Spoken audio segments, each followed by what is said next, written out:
his guile, and a reckless abandon when he works over the middle.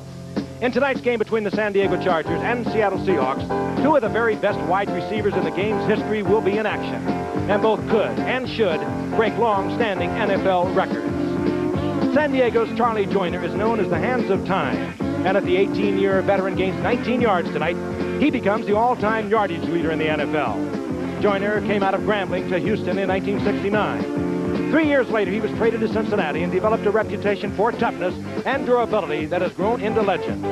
When he joined quarterback Dan Fouts in San Diego, Joyner began to quietly rewrite NFL career receiving records, and tonight he can add one more line. For Seattle, Steve Largent needs only one catch to set the all-time mark for consecutive games with a reception at 128. Largent came to Seattle in 1976 and quickly became the Seahawks' top player. Not blessed with great size or speed, his hands and competitive attitude have put him in the top echelon of receivers. With quarterback Dave Craig, he gives the Seahawks a powerful passing threat. So it's a night for records and two high-powered offenses as Seattle hosts San Diego on ABC's Monday Night Football.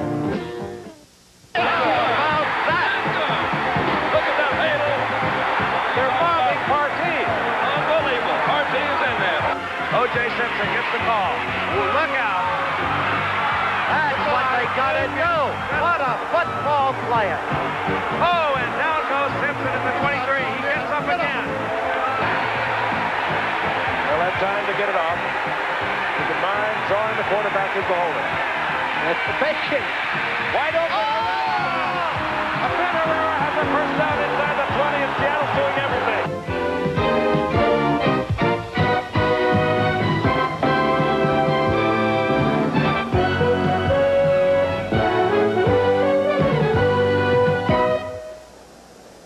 Live from the Kingdom in Seattle, Washington, tonight, before a sellout crowd, a key AFC Western Division game that matches the San Diego Chargers and the Seattle Seahawks. This ABC Sports exclusive is being brought to you by Bud Light. Everything else is just a light. And by Dodge, setting new standards of performance. By Radio Shack, a Tandy company. And by Ryder Truck Rentals, Ryder, the right move. Hello again, everyone. I'm Frank Gifford. We are delighted you are with us tonight. We think we have a real beauty coming your way. The San Diego Chargers at 1-3, fighting for their very divisional lives, if you will, here in the Western Division of the AFC. Meanwhile, the Seattle Seahawks, they are 3-1, and they're playing like they were the team of 1984 when they were 12-4, even though they were 8-8 last year. But they know they have to stay up with the Denver Broncos. The Broncos at 5-0. They are undefeated in this very same division. Not only will we have the fun of watching, I'm sure, two records fall tonight.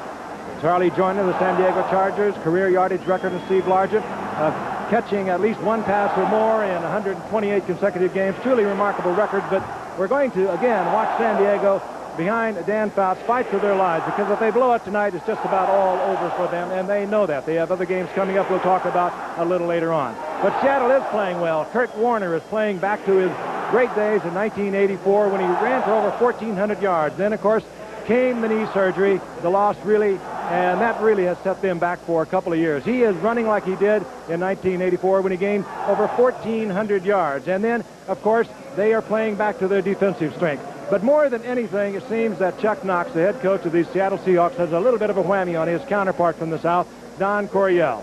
He came in 1983. They have met 6 times, and Chuck Knox has only lost once to Don Coryell, and they have won 4 in a row.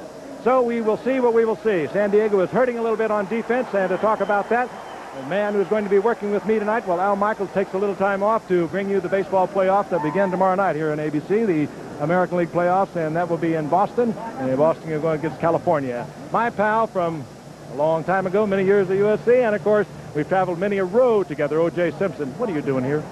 Hey, I don't know. You know, Al, he dogged me on TV about my tennis game. He only got a tie out of that.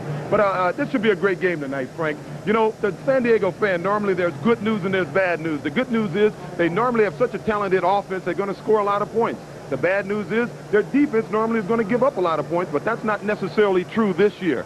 Their defense under new defensive coordinator, Ron Lynn, has actually been pretty good. They do a lot of stunning, and its work paid off for them this year. They had 17 sacks coming into the weekend. That led the NFL, and they had 11 turnovers, which led the AFC. Their offense, the big question is, what happened to their offense? They haven't scored 30 points in 3 games, and that's not like San Diego. Their quarterback, 35-year-old Dan Fouts, will be the first to admit that he hasn't had the fastest start he's ever had. He's already thrown 11 interceptions, but the good news is he always has good games against this Seahawks team. He's thrown for 400 yards the last 4 times he's played them. Keep an eye on number 40, Gary Anderson. He may be the most talented player on the Chargers, and they'll try to get him one-on-one on a linebacker, and if they do that, it should be a lot of fun. What's wrong with the Chargers? Well, tonight maybe you and I together will try to figure that out. Should be a will of a football game. Ready to go, and Seattle will kick off. Again, a sellout crowd. They've been sold out. 82 of their 83 home appearances. Oddly enough, back in 83, they missed one. Very supportive crowd. They are Seahawk fans throughout the entire state of Washington. Norm Johnson hits it for Seattle, hangs it high. And it'll be Lionel James who'll stay in the end zone. The crowd, they will applaud just about everything that happens favorably tonight for Seattle. Coming out on the field, Dan Fouts, the leader, spiritual leader in every way, physical leader. He's the man that makes it happen under Don Coryell's offense. He has 11 interceptions coming into tonight. He's had them in the past 3 games. He is the leader in the NFL, as a matter of fact, in numbers of interceptions. But one tough cookie, Dan Fouts. As we look at the rest of the offensive unit, played most of the Raider game a week ago with a broken nose. Gary Anderson taken down by Jacob Green from behind the line of scrimmage. There will be a loss of a couple of yards. And this is a fired-up Seahawk football team tonight. There is Jacob Green. He works the defensive end along with Jeff Bryant. Linebackers, solid, strong. Freddie Young, a demon in the middle on the left inside. Dave Brown, the veteran, over the right cornerback. Second down and 12. Dan Fouts brings them out. He doesn't work from the shotgun. Doesn't like it. He has a quick drop and a quick release. One of the best in the game. Jacobs made a quick move and the flag flew. Anderson,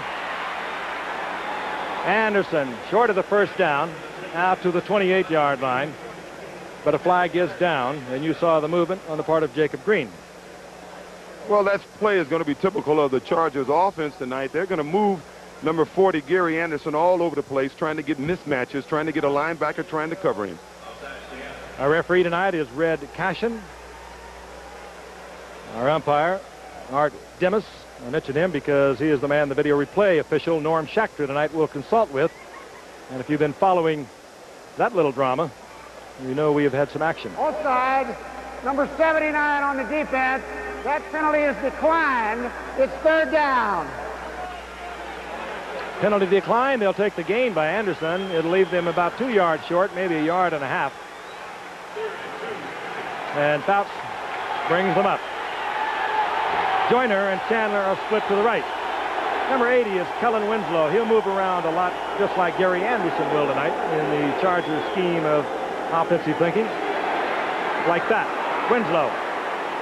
And the big tight end struggles out over the 35 to the 37-yard line for a first down. And, of course, Winslow still not perhaps 100% coming back from that knee operation back in 1984. Came back about the 9th game of a year ago, Jay, but I don't think he has really got it all together once again. I think you're right, Frank. A few years ago, he may have been the greatest tight end that's ever played this game. Last year, he only had 25 receptions, but this year he's running a little more easier, but he's just still not running those deep patterns. Joyner is split left, Chandler is split right, and that's Winslow on the move. Lionel James, the little one, who set a combined yardage record of a year ago. Tremendous athlete at 5'6.5" and 170 pounds. Turned around for over 2,500 yards a year ago, running, receiving, returning kicks. Breaking the old record set by Terry Metcalf, also under Don Coryell with the St. Louis Cardinals back in 1975. He got 2. It'll be second down and 8. James again. Strong for a little man, O.J. Yeah, you know, in some cases, I think height lately, these guys, they work out so well, they're so strong. I think they use their height to their advantage. They can run under these defensive linemen who are blocking high and being blocked high. You'll see him. Maybe a taller player would have been tackled on this play. That's a counter play to try to hold the linebackers. And you can see, I believe that was Jacob Green. Actually, with Jeff Bryant. If he was a taller man, he may have been able to tackle him high. Chargers near their own 44-yard line. They have a 3rd down and 3. Fouts looks it over. Tough to automatic here. Change the play at the line of scrimmage because this crowd is so noisy. Fouts going up for Trumaine Johnson. Kind of a questionable call. I think he wanted to go underneath, but James out of the backfield was well covered, and he had to go to the deep out route. And, of course, a lesser percentage pass, and they'll have to kick. And that means that Bobby Joe Edmonds, the rookie 5th-round draft pick out of Arkansas, puts a lot of new life into the Seattle return game, is back. Ralph Moshenko will handle the punting chores for San Diego. Left-footed kicker, kicks it low off the side of his foot and does not take a good bounce. And now it bounds inside the 5-yard line for San Diego, and they cover down near the 5-yard line. Hustling down there was Derry Nelson. So Seattle will have their first possession following a 51-yard punt for San Diego. Between San Diego Chargers. That, of course, refers to Steve Largent, looking for 128. He has 127, tied with Harold Carmichael, the old Philadelphia Eagle, who is here, by the way. And there he is, 6'8" receiver. Oddly enough, neither Largent or Carmichael known for their speed. Just the good moves, the good hands, the concentration. 1st and 10, Seattle. Dave Craig is the quarterback. Kurt Warner, John Williams, the 2 setbacks. John Williams, the rookie from Florida, standing out near the 9-yard line. Gain of 4. It'll be 2nd and 6 as we look at the lineup. Craig had a big game here a year ago when San Diego was in town. They looked like the Chargers as he threw for 5 touchdown passes in a 49-35 win. Kurt Warner, as I mentioned at the very outset of the show tonight, playing back to his rookie season when he gained over 1,400 yards. Craig looks over a 2nd down and 6.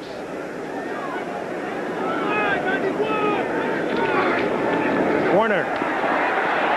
Good pursuit by Ian. But Warner turns it back inside, and that's what Chuck Knox was talking about. This is the Warner we knew at Penn State, and we knew as a rookie 3 years ago. Very close to 1st down yardage. Defensively, that was Chuck Ian, the nose tackle, number 78, that turned Warner back to the inside. They're weak in their secondary. That's where they're hurting. As you can see, Fred Robinson has moved to outside linebacker from defensive end, and Billy Ray Smith will probably not play much tonight. He has been moved from inside to outside linebacker, but he is troubled with an ankle. Wayne Davis, number 20, will be the cornerback. I'm sure that will be the designated cornerback to pick on tonight. They burned him 3 times a year ago here. Warner. Nifty little move to get the 1st down out over the 15-yard line by Kurt Warner, but a flag is down. Well, you notice on those last 2 runs, you've seen the Kurt Warner that we became accustomed to before last year. Last year, he was more of a strength runner. He was a power runner. He had bone spurs on his ankles, and, of course, his knee wasn't all the way back. This year, he's feeling like a breakaway runner again, and that's good news for the Seahawks.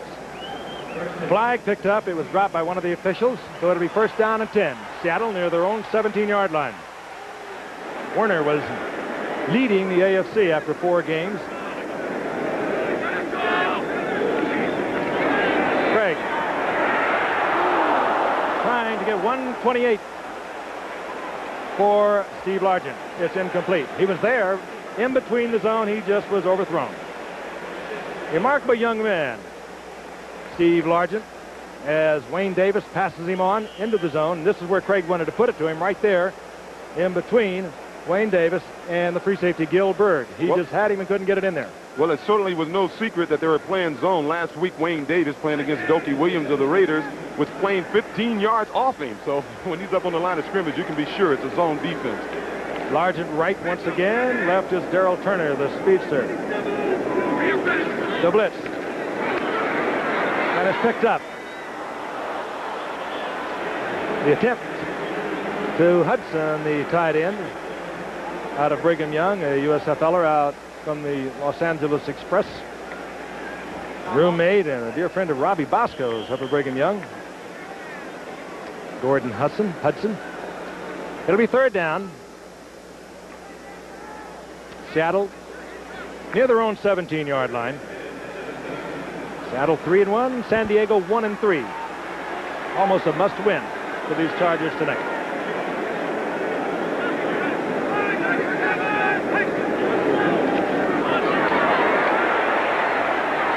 Sargent with a move to the outside, working against Kevin Wyatt in the nickel defense, and again Craig overthrowing, and I think they were just a little bit on the wrong page there. Well, a lot of it had to do with Leslie O'Neal, number 91, their number 1 draft choice of the San Diego Chargers. He had 3 sacks against the Raiders last week, and he's going to be a big, big star in this league. Craig just didn't have the time to wait for Largent on that pattern. Seattle's punting team comes on. That means Vince Camacho. In his first year out of Cal State Fullerton, there he is, a dangerous return man, Lionel James, standing at his own 40-yard line. Fine punt. Takes James all the way back to the 30-yard line. James works it back to the 42, where San Diego will have their second possession of the night. No score, and we have used just about 5 minutes here in the first quarter. His last winning season back in 1982. Prior to that, he had won 3 divisional titles with the San Diego Chargers. They have fallen on some hard times. Last year, they were 8-8. Perhaps an 8-8 record saving his job under new owner Alex Spanos. In 84, they were 7-9. In 83, they were 6-10. Set to go, 1st and 10. San Diego with the football at the 42-yard line. Bounce, as only he can do it. Fires it in. It's complete, and it goes to Wes Chandler. And Fouts came back and just hardly even looked, winged it to Chandler. Then this is how they work so well. The coverage provided by Dave Brown, number 22, and Eugene Robinson, as they tried to stay in the zone. Fouts was right there, put it right between it. And this is how they can run up so many points so quickly. But that offense has not been clicking over the past 3 games.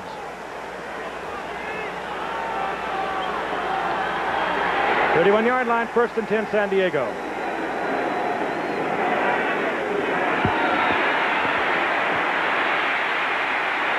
Fouts with a lot of time, and he unloads to Buford McGee. Fouts not really all that nimble a foot back there, O.J., but he bought some time and found McGee.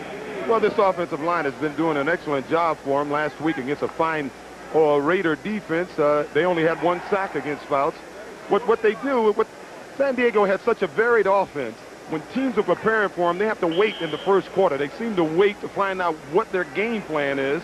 So consequently, they play a basic zone defense. That's why the Chargers have been able to outscore teams 36-7 in the first quarter thus far this year. Fouts is 4 of 5 for 61 yards, and this is what Chuck Knox did not want to see happen early. Lionel James. Good move to get back close to the line of scrimmage and inside the 15-yard line before he's dropped by Bruce Schultz. Chuck Knox knew he had to get some kind of pressure on Fouts. That's hard to do because he has a quick release. He reads the blitz as well as anyone in this game. He has alternate receivers.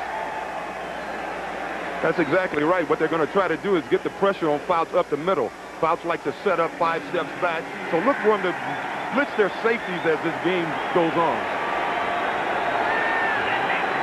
Career wins, including Buffalo, of course. That's Wes Chandler in front of Dave Brown. And yes, it is complete. Let's take a look at it again. Chandler with the fine move to the outside in front of Dave Brown. I'm surprised that, well, I'm not surprised that they're working on Dave Brown. He's had a tough time thus far this year. Stanley Morgan and Art Monk both had excellent games against him. That is a legal catch, a fine catch by Wes Chandler. That was just short of a marvelous catch by Chandler. He had it low. Fouts had it away from any possible interception. That was good coverage by Dave Brown. It was just a perfectly thrown ball and a great catch. The stack back to it. That's Winslow on the move. And they try to work over Dennis McKnight, the strong man on the right side. They hand off to Buford McGee, and he's kept out of the end zone. Good surge there defensively by Seattle. Well, they're running actually it's just a little dive trap right over the middle. It looks like it was there. Fine defense by the Seahawks. Second down, goal to go. Don Coryell got things moving offensively.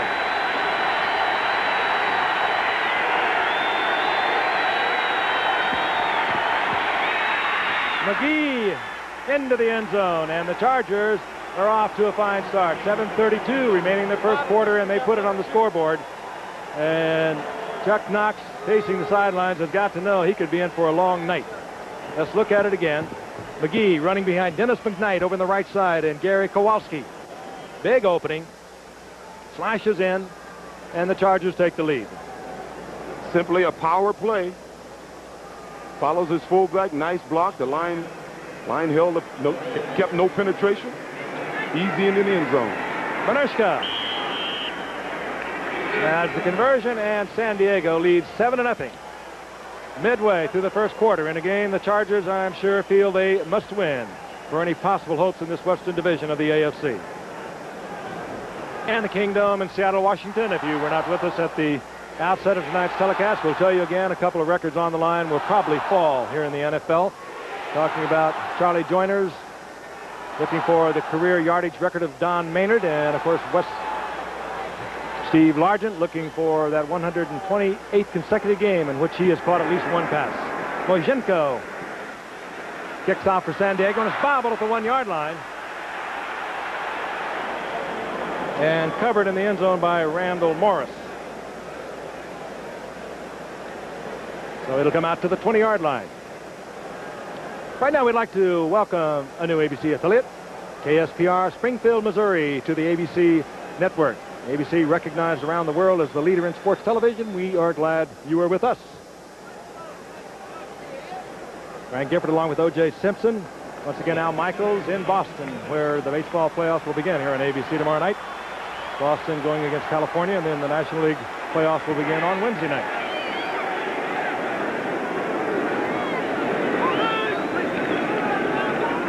Craig hands off to Warner, and he is met before he gets back to the line of scrimmage. Ian, the nose tackle, was there.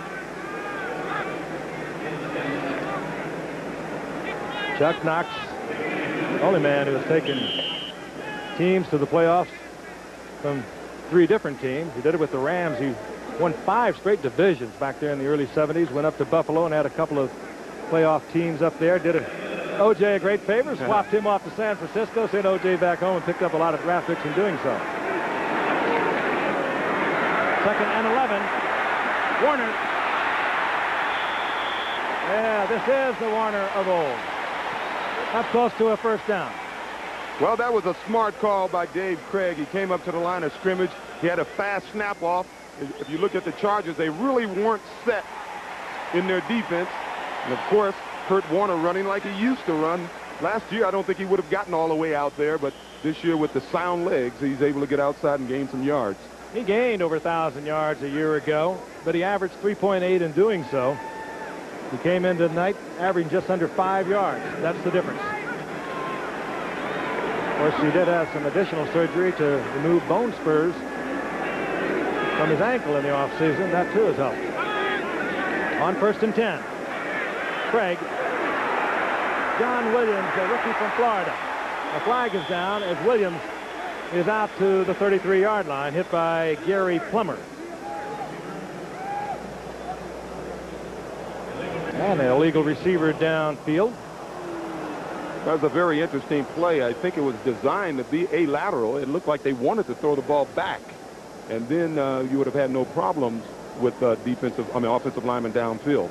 Unfortunately, they must have ruled that the pass was thrown forward. As you can see, he was trying to, well, that ball may have been thrown back.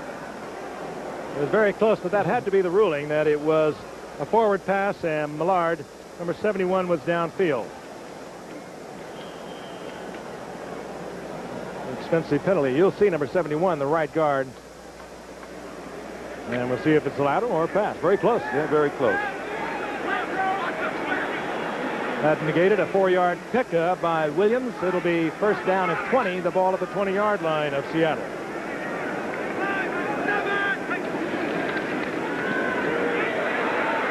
Craig looking for Largent, and is picked off.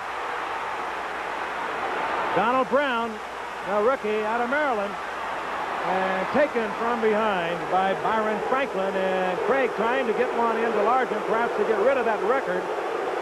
They have gone to him on 3 different occasions already.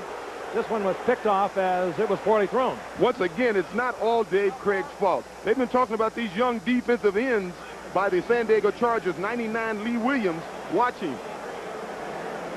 Now, that's pretty tough to throw a pass on the money when a guy 6'5", 263 is coming down on you like that.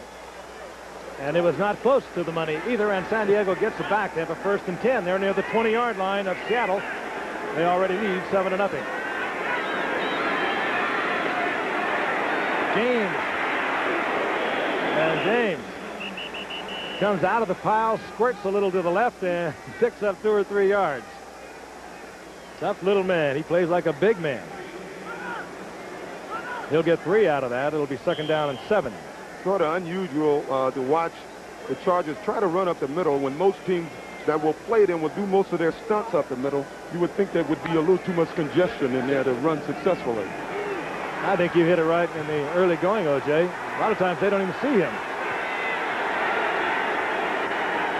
2nd and 8. James once again, this time inside the 15, near the 13-yard line. They'll bring up a 3rd down and 4.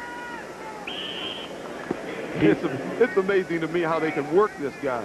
I watched him last week on a pass reception get hit by Van McElroy from the Raiders.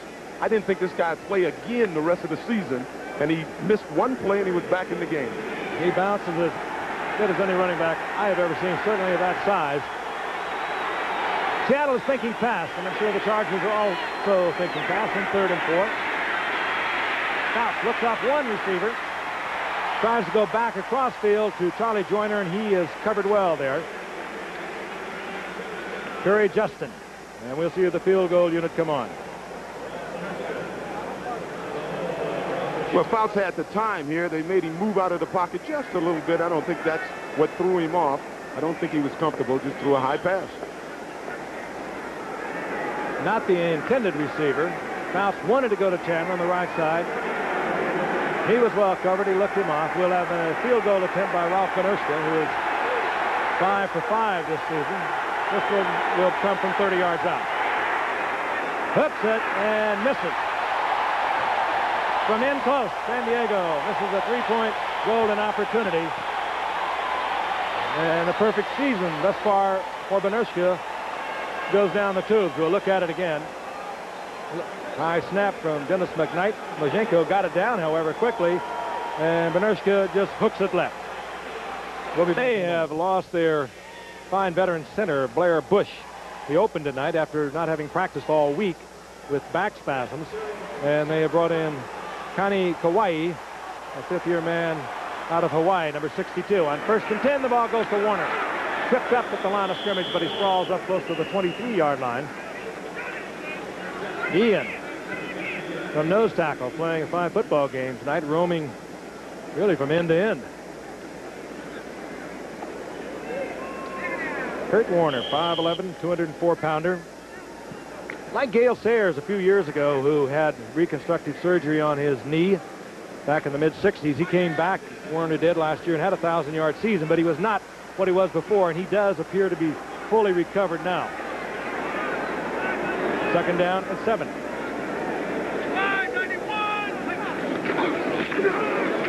John Williams to the 25-yard line. Perhaps 2. It'll be 3rd down and 5.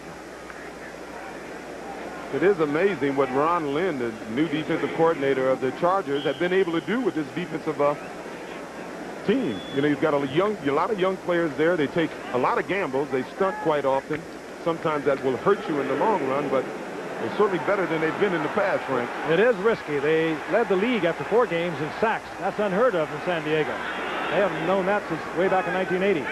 3rd down and 5. The blitz is on. Craig fires it complete and gets the ball out to Warner, and that's what O.J. was talking about a moment ago. When you live with the blitz, you often die by it. Warner beating Jeff Dale out of the backfield, and Craig was right there. Craig had been 0 for 4. This is his first completion. You see Warner is running a simple out pattern out of the backfield. Actually, I don't know if he was Jeff Dale's man. Jeff seems a little late getting out there. The first down is out to the 44-yard line. Largent goes left, still looking for that one completion that will quiet things down here a little bit. I'm quite sure offensively for the Seahawks.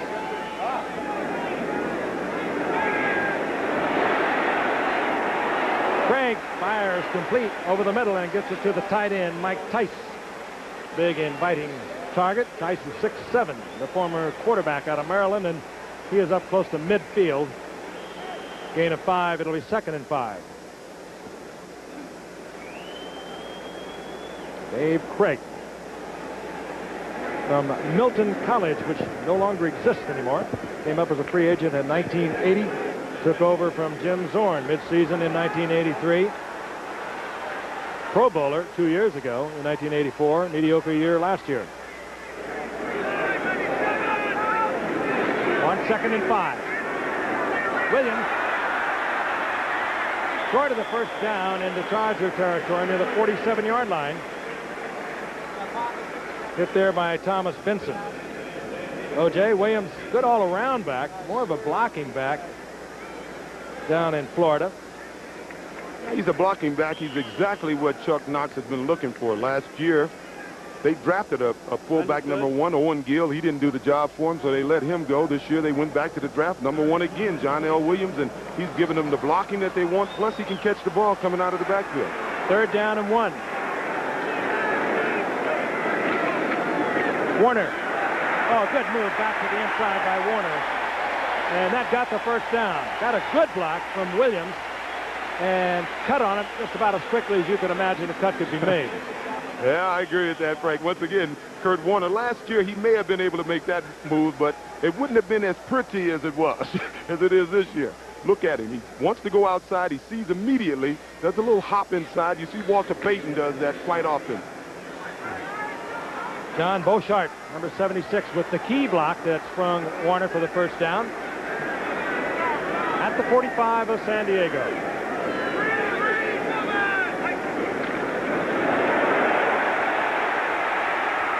Again, looking for Largent. And again, Largent found himself right in the middle of the zone. Crowd, they want it just as badly, I'm sure, as do the Seattle Seahawks teammates for Largent. Let's look at him again. And as you can see, he's in a lot of traffic. Craig tried to squeeze it in there. Just no way. Craig now 3 of 8. He needs the reception tonight to break the record of Harold Carmichael of 127 consecutive games with at least 1 reception. Truly remarkable. It began back in 1977. 2nd and 10. Warner again. Oh, what a move. That's a thing of beauty. Broke behind the block. And he just, again, that quick move off that left foot, O.J. Yeah, let's take a look at it. He was waiting for John Burchard, number 76, to kick this man out. Burchard was late getting there. Look at that. He wasn't able to kick him out. There's very few backs who's ever played this game that's able to come off a move like that, get outside, and still gain yards. Down close to the 39-yard line. It'll be 3rd down and 3. Largent splits out left. Picks up Donald Brown, the rookie from Maryland out there, but he'll probably wind up in double coverage. Wide open is Williams. And Williams hammers down to the 22-yard line. It'll be 1st down, Seattle. Well, that's a perfect example of gambling with the blitz. I think John L. Williams' assignment, he was probably hot, which means he doesn't pick up a rusher. He goes out for the pass. He had a guy to block here. He didn't block number 37, Jeff Dale. He went out for the pass. Of course, Dave Craig saw him and got the ball to him.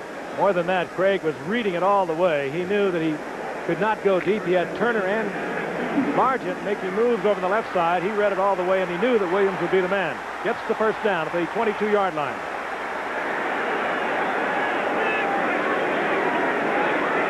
Craig looking for Turner, and Turner picked up and covered well. Ken Taylor, former Chicago Bear, recently picked up by San Diego when they lost Danny Walters with a torn Achilles tendon. You can see the coverage is fine by Taylor. And Craig just unloaded it. It'll be 2nd down and 10. Largent this time goes up to the top of your screen, split to the right. Darrell Turner is split to the left.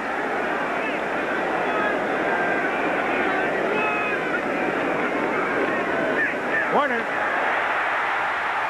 Oh, he's electrifying tonight. To the 11-yard line. Another first down. The passing game is in the wrong gear, but Kurt Warner is not. Now let's take a look at this. The bread and butter play, a little power off tackle. Good blocking up front. John L. Williams wastes no time getting upfield, and Kurt Warner carried the ball 8 times for 40 yards already. You'll see Jeff Dale come off the block of Williams, but he cannot stop Warner there. Warner carries him literally for about 3 yards, enough yardage for the first down to the 11. Time running out in the first quarter, and Seattle will let it run out. And they trail at the moment 7-0, but they are on the move. Dave Craig will move over. He'll talk with Chuck Knox. And we'll be returning to a turned-on Kingdome in Seattle. Kingdome in Seattle, and our ABC Sports exclusive is being brought to you by Ford and your Ford dealer. Have you driven a Ford lately?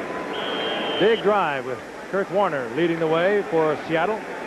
When he was a rookie, and I spoke of that 1,400-yard season he had in the 2 San Diego games in '83, Warner had 265 yards, rushing in 4 touchdowns.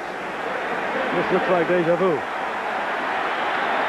First down and 10 as we begin the second quarter. The ball near the 12-yard line of San Diego. Warner again with Williams out front blocking. Great acceleration. Down close to the 5-yard line. Once again, that's about 5 or 6 yards that Kurt Warner gained on that run that he would not have gotten last year. He didn't have that acceleration. That play looked, because Woodrow Lowe really played it well, the outside linebacker, as if they'd be lucky to get back to the line of scrimmage, but Kurt, with that acceleration, was able to get 6 yards out of it.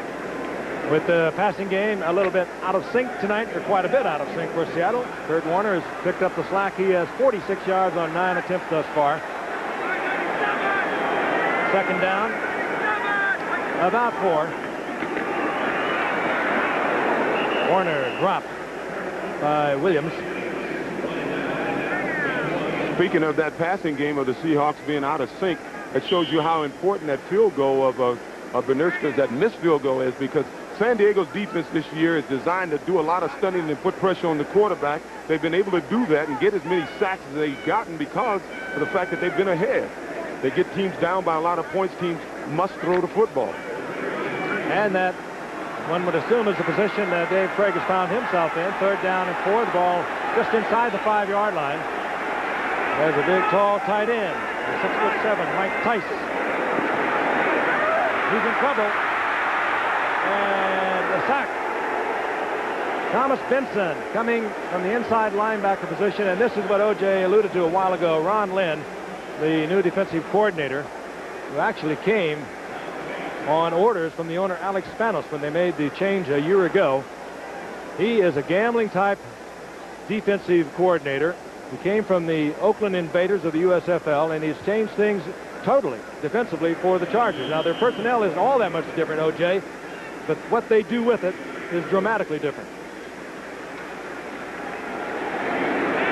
And they'll settle for the field goal attempt from 30 yards. Norm Johnson. 4 of his last 5, and 5 of 9 on the season. Dead solid, perfect. And Seattle gets on the scoreboard on a 30-yard Norm Johnson field goal. Seattle is 3-1. They'd like to say one behind an undefeated Denver Bronco team. James, along with Gary Anderson, deep for San Diego. Seattle on the scoreboard. They trail the Chargers 7-3. Seattle defeated Pittsburgh 30-0. They beat Kansas City 23-17. They beat New England 38-31, and then they lost a tough one to Washington, undefeated Washington now, 14-19 a week ago. Norm Johnson to kick off. James from the 5-yard line. And Neal out to the 17-yard line. Reminder, beginning tomorrow night, ABC Sports will present Major League Baseball, the League Championship Series, the American League matchup featuring, of course, the California Angels and the Boston Red Sox. will begin tomorrow night. Game 1 of the National League Championship Series with the New York Mets taking on the Houston Astros will start on Wednesday night. So follow all of the exciting action live here on ABC. And, of course, a week from tonight, we'll be bringing you Cincinnati and Pittsburgh. Pittsburgh, like the Chargers tonight, are going to have to win this one to get back in it. Cincinnati tied in the Central Division of the AFC with Cleveland. Boomer Esiason, coming off a pounding by the Bears of a week ago, had a couple of touchdown shots yesterday in the Green Bay game to Chris Collinsworth. I'll be with Lynn Swan for that telecast as Al Michaels continues his work with Jim Palmer in the baseball playoffs. Seattle will kick it over, offside. They'll back it up 5. And it will give Lionel James and Gary Anderson another opportunity. Should be interesting to see what the Seahawks will do on defense now. They've had 2 series to see what the Chargers' game plan is, and I think you're going to see them begin to blitz. You may see a safety blitz. You're going to see them start rushing Fouts up the middle, trying to get him out of that 5-step, I should say, drop of his. If they don't, they're looking at a 400-yard Fouts night. Pure and simple. Doesn't mean he'll win it, but he'll put some yards up there. Johnson once again. Anderson and James have adjusted up to the 5-yard line. And it'll be Lionel James at the 7. And out over the 25-yard line to the 26-yard line. And out comes Dan Fouts. Played that game last week against the Raiders. And they were estimating the amount of blood that he must have swallowed in the course of that game. They didn't even consider taking him out of it because they knew he wouldn't come out of it. He didn't miss a play. Broken nose early on, and he is wearing a bar, as you can see across the front. But they can get in there if they want to.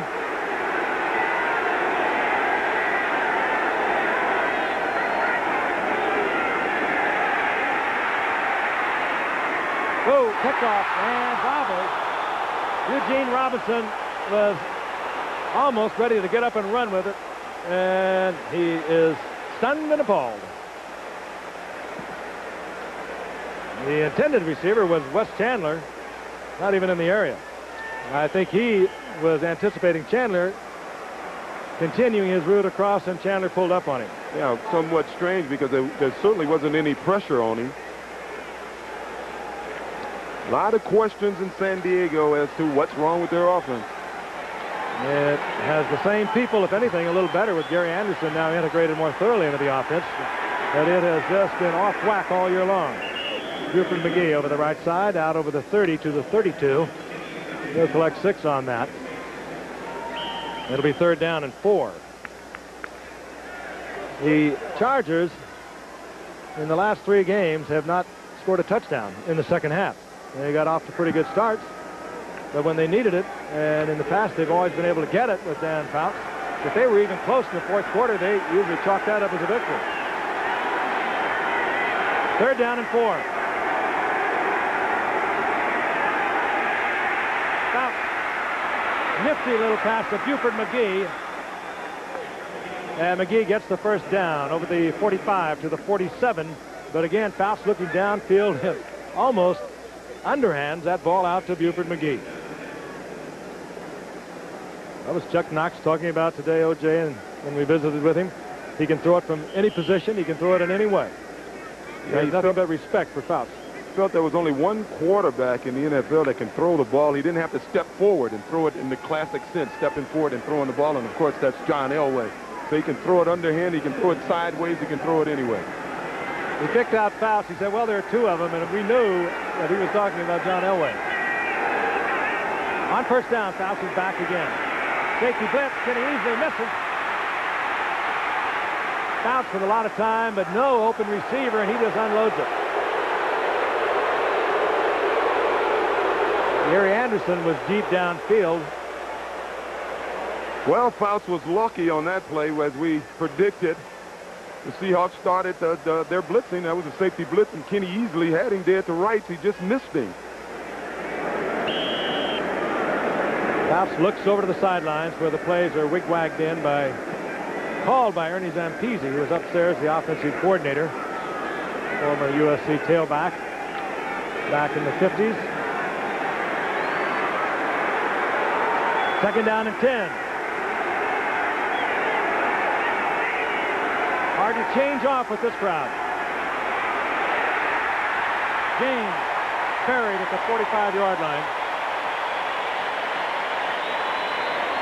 Well, you make a good point there, Frank. Don Coryell told us in the meeting that it is so loud in this stadium that they will not even try an audible. I can't believe that. I think he tried one there, and I don't think everyone picked it up. Well, that's why he said they wouldn't try it. Everyone can't hear it. Loss on the play is third down and 11. Joyner goes to the right with Chandler. Jermaine Johnson splits to the left.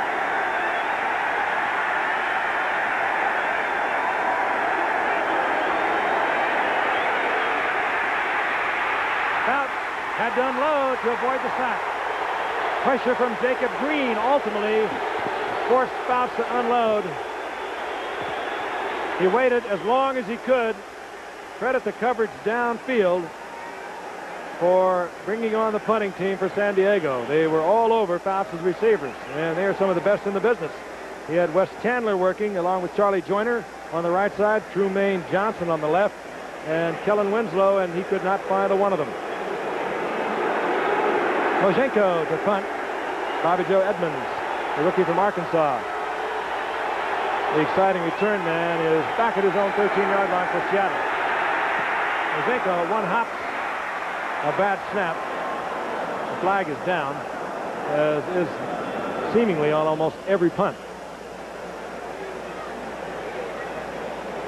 The referee again tonight is Red Cashin. Holding against San Diego.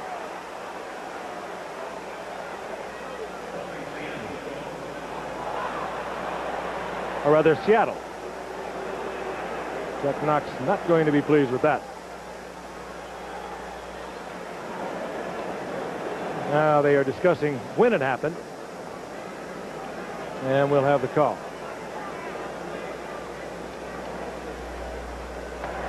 Holding, number 51 after the ball is kicked, halfway to the goal, first down.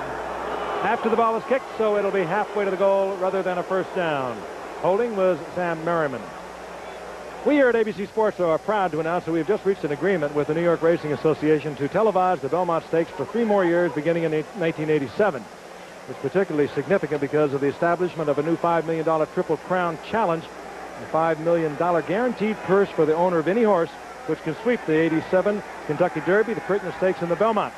Part of the challenge involves a $1 million guaranteed bonus based on a point system for the horse with the best, most consistent finish through the Triple Crown Series. All of us feel the introduction of the bonus system will add an interesting dimension to our coverage of all 3 Triple Crown races in '87. We are proud of that. On first and 10, Warner.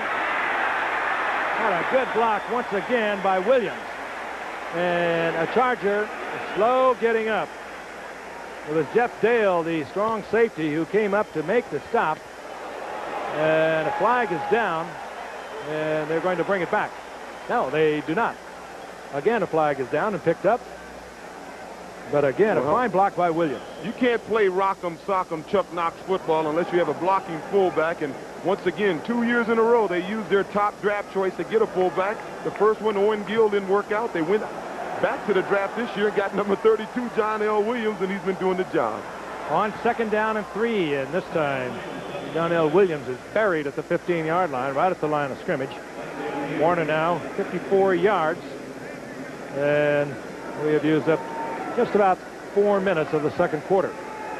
I think those linebackers, they love to see John L. with the ball. They say, we can get even with you now. He's quite a blocker. Third down and 2. Williams provided a lot of blocking for Neil Anderson, the number 1 pick for the Bears. Anderson shattering all the Florida rushing records. And Williams not doing badly himself. Craig Largent, that's it. You'll hear it now. The 128th consecutive game in which he's caught at least 1 pass, breaking the record of Harold Carmichael. They'll stop the game for a brief ceremony, and let's listen to the crowd. That's his mother, Sue Stewart, right in the middle. His wife, Terry, is also here. They were flown in for the occasion. Couldn't come to a finer young man. It happens at the age of 32, and the ball will be presented to Pete Elliott. The director of the Hall of Fame, there's Harold Carmichael on the right, Pete Elliott in the middle. That ball will be placed in the Hall of Fame in Canton, Ohio. Remarkable young man. Came up to the Houston Oilers as a fourth-round draft pick in 1976. They traded him to Seattle for an eighth-round draft pick. Bum Phillips did that. Probably eat a boot if he had a chance.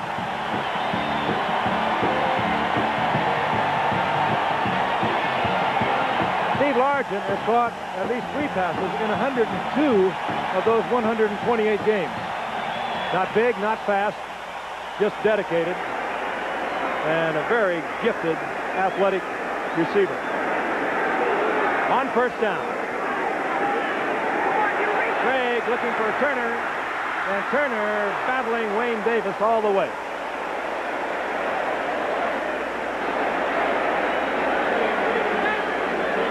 Take a look at it again. It is a historic catch.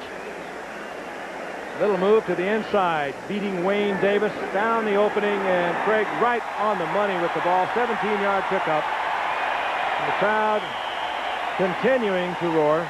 Well, you saw a little move that Steve made coming off the ball. They say he's not a great athlete, he's not fast. I don't agree with that. He may not have the blazing speed, but he's a great athlete, and he has great lateral movement. That's how he was able to avoid the contact coming off the ball on that play. Second down and 10. Warner.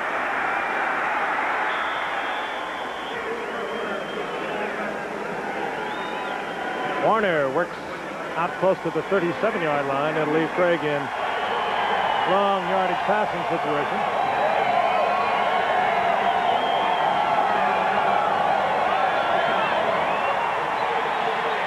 Chuck Knox, and as O.J. touched on a moment ago, being able to play his kind of football is relatively conservative football, but he's not had a John L. Williams to block for a Kurt Warner, and he's not had a healthy Kurt Warner. He's got it all right now. 2 great outside receivers in Turner and Largent, and great running. Third down and 6.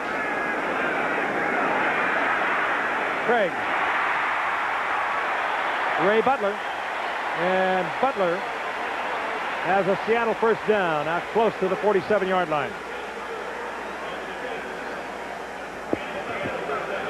Butler, a former starter with the Indianapolis Colts. He was a free agent late last year. Was Baltimore's 4th pick back in 1980. Started for them several years. He's a good addition to Largent and Gerald Turner. They also picked up Byron Franklin recently from Buffalo. He had a couple of great years there. Warner on first down. Wow. You're watching something special. He is certainly feeling it tonight. That's the second run I saw that the linemen got out clean, but they really didn't do much. They were looking for someone to block. You watch Kurt Warner. He's behind Byron Millard, number 71. He's not even waiting for him to make a block. That's what a great back is looking for. Some room to get upfield, not necessarily waiting for a lineman to throw a block. Does not look the same in slow motion either. You watch it at regular speed, and you just have to admire it. Second down and 1. The ball at San Diego's 44-yard line.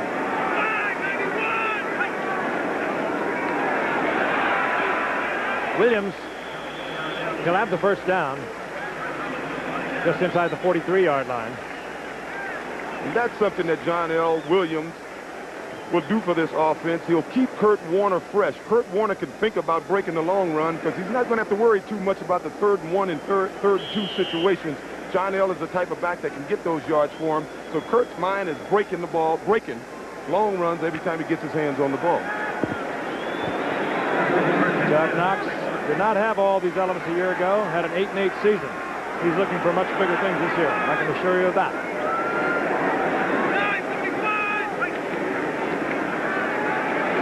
On first down. Good release. And the ball was bobbling this thing. Now it was incomplete. Hudson, the tight end, had the ball for a moment, never had possession of it. It'll be 2nd down and 10. You look at it from the reverse angle. He was wide open, and Craig had it right there. Yeah, Craig may have put a little more touch on the ball. It was a nice throw, almost a beautiful catch. Of course, you're looking at a guy who is 6'7". Not too many guys would have gotten that close to the ball. 2nd down and 10, 42-yard line. Largent goes left. He'll work up at the top of your screen against Donald Brown, who comes up into the bump and run position.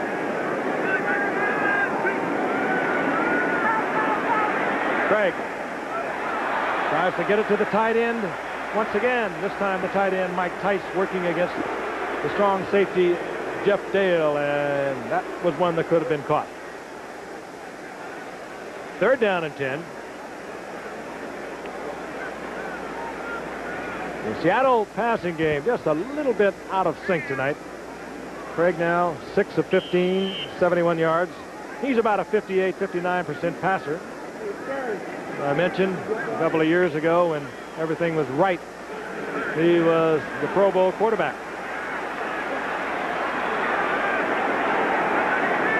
7:54 remaining in the first half.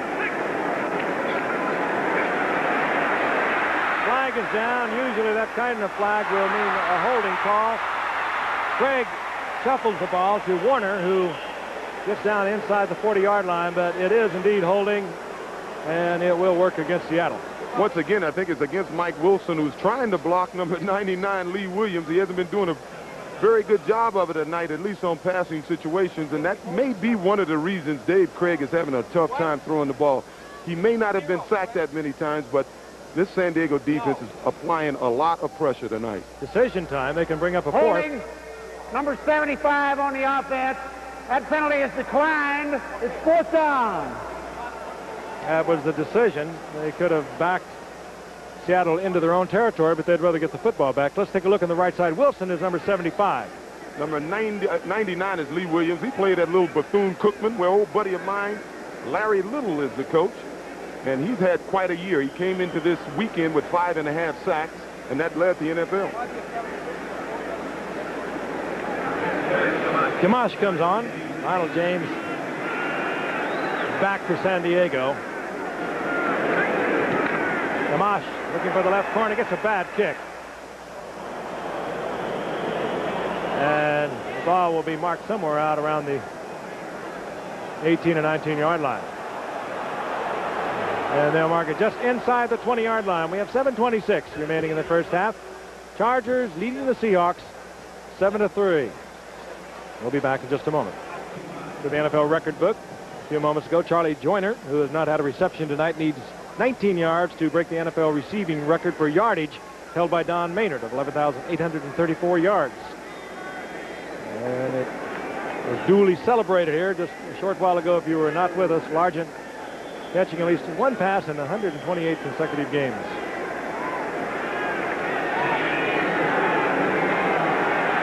San Diego leading 7-3. Just past midway of the second quarter. 1st and 10. Fouts dumps it off to Gary Anderson after looking downfield and finding no deep receiver. And Anderson, with his talent, works it out over the 25, close to the 28 for about an 8-yard pickup. Well, as you mentioned, Charlie Joyner is still looking for his first reception here. The problem, I don't think, is Dan Fouts tonight. The deep receivers for the Chargers, they're just not getting open. They haven't figured out this coverage of the Seahawks. That is true, and he's had a lot of time, and on several occasions just had to dump it off after having used what should have been enough time to get rid of it. Lionel James, he's piled up. Jacob Green gets help from Keith Butler. Loses about a yard. It'll be 3rd down and 3. The offense for Seattle has been, of course, their great running back Kurt Warner. And the offense for the Chargers thus far, pretty much the arm of Dan Fouts. Chandler goes left. Joyner up to the top of your screen.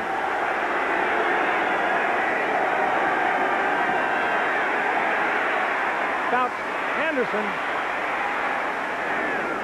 with a nifty move at the 30-yard line. to add another 3 yards and get a first down out close to the 34-yard line. Right in front of Dave Brown.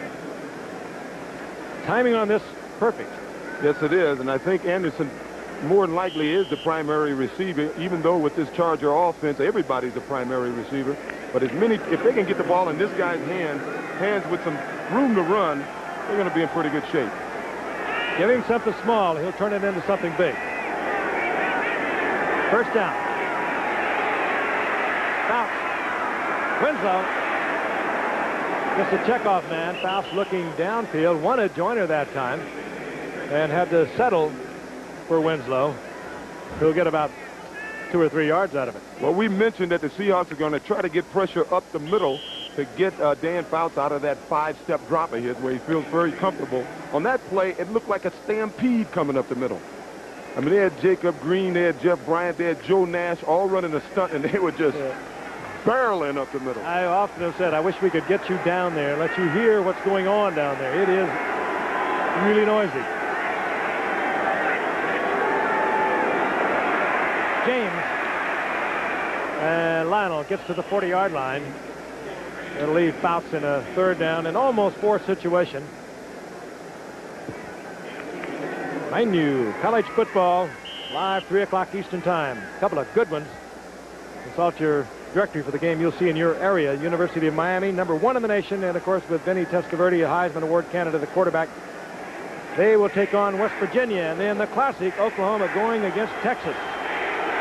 So be sure and be with us for CFA college football Saturday.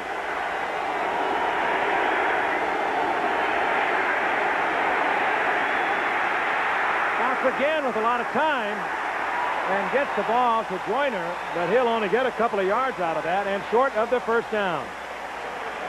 Again, he had the time, O.J., just could not get upfield to the receiver or receivers he wanted. Yeah, once again, for him to be effective, he has to be able to step into the pocket, and they collapse that pocket on him. He's able to step up a little bit, but not the way he wanted to.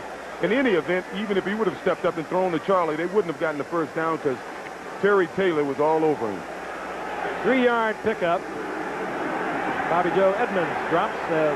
Mojenko is on to punt for San Diego. Another bad punt by Mojenko, but he gets the Charger bounce. Edmonds saw a little bit of crack, a little bit of daylight, and it closed as quickly as he saw it.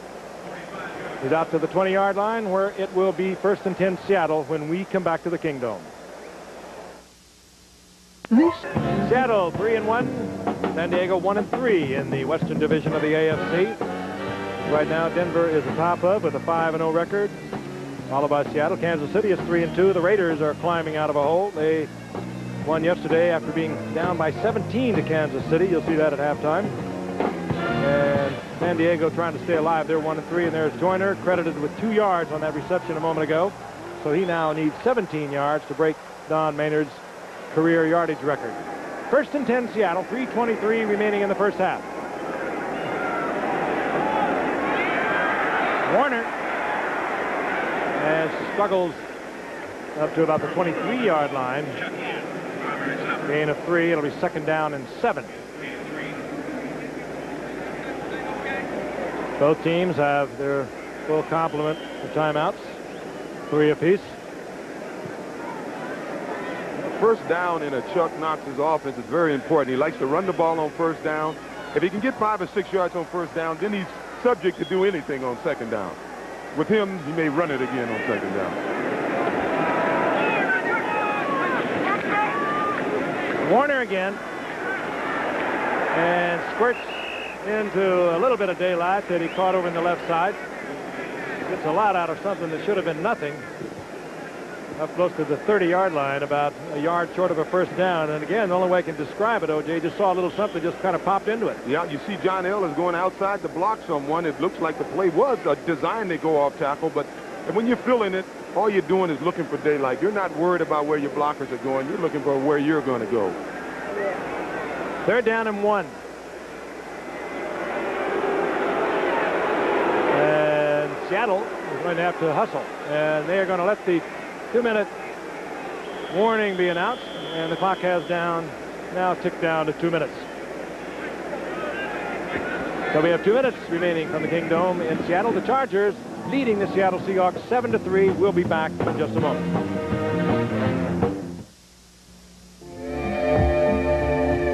Minutes remaining in the first half from Seattle. The Chargers over the Seahawks 7-3 in a game in which San Diego has featured the arm of Dan Fouts, and the Seattle Seahawks had tried to feature the arm of quarterback Dave Craig, but had to settle for the running of Kurt Warner. 3rd down and 1. Williams bangs out over the 30-yard line. That's about where he needed to be for the first down. And they'll mark it well outside, so it will be first down Seattle. Seattle with 3 timeouts remaining. Well, it's certainly a different Charger team. In the past, if they held an opponent to 3 points in the first half, they'd be playing the second unit by now. 1st and 10, Seattle. Kurt Warner tries to cut back inside, and there is a violent collision. Thomas Benson, number 57, there for San Diego. Well, the fans are booing. They don't understand why Chuck Knox is not trying to score it. At least it doesn't appear as if he's trying to score. I think Chuck realizes that his team normally are great second-half teams. They're a physical football team. The Chargers thus far this year has not been too good in the second half.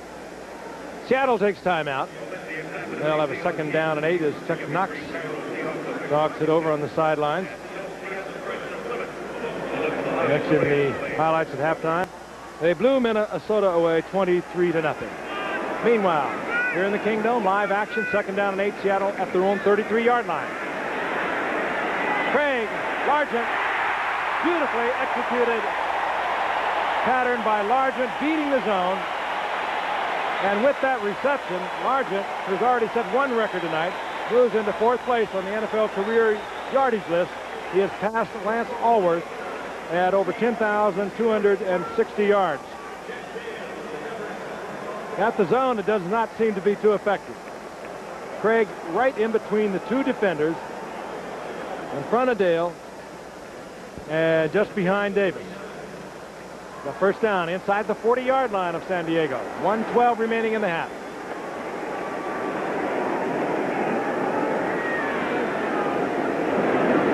Craig back. Again, good protection. The tight end, Hudson. Clock continues as he did not get out of bounds, but he did get the first down. And Seattle will use another timeout. Hudson, as I mentioned, a teammate and a close personal friend of Robbie Bosco at Brigham Young, has given Seattle another first down.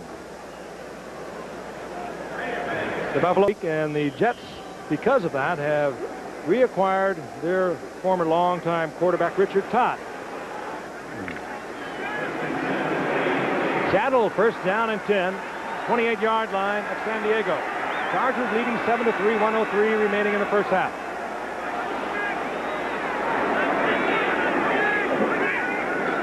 Blitz by San Diego, picked up by Seattle. Largent stops the clock with a first down near the 10-yard line, and again, you live by the blitz, but you can certainly die by it, as Largent was all alone, single coverage, and he did a masterful job on Ken Taylor. There it comes, safety blitz, 37, Dale was there. No way you're going to cover Largent by yourself. A beautiful pass by Largent. He's such a shifty guy. I think he's a little upset with himself. I don't think he realized he had so much room and one guy on him. I think he would have normally, if he'd have known that, turned around and tried to put a move on the defender and get in the end zone. The first down is right at the 10-yard line. 57 seconds.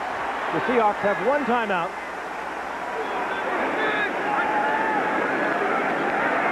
Craig fires one, tries to squeeze it in to Steve Largent, but Benson, the linebacker, got a hand on it.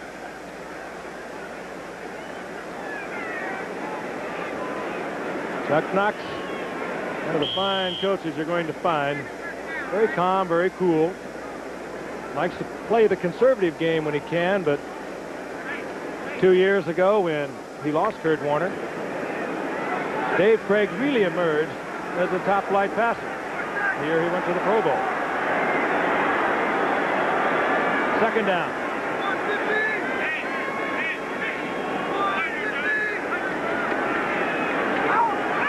Tried to time one to Darrell Turner, and Turner wants the flag called against Ken Taylor, and now 2 flags are down.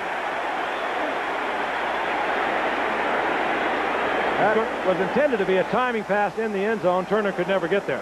It's going to be an interesting call. I guess the ball was in the air, so it is pass interference, but the defender made contact before the ball was in the air, and it was within the 5 yards that he's allowed to. You talk about intensity. Don Coryell looking on. And number 81 is Turner. He's trying to get free from Ken Taylor right there.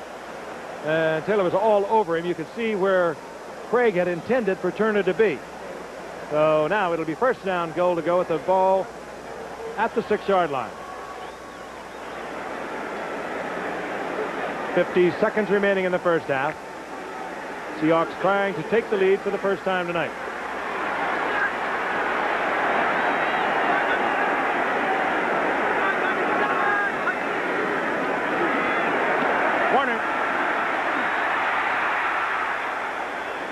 Jay, I think he had thoughts of taking it all the way back to the left, and then he had a second thought. Yes, he did. It looked like something was happening over there. If I was him at halftime, I'd go to number 71, Byron Millard, and I would say, Byron, even if you're going to miss a block, go after somebody right away so I can see what you're doing. Save the one timeout in case you need to get the kicker on the field.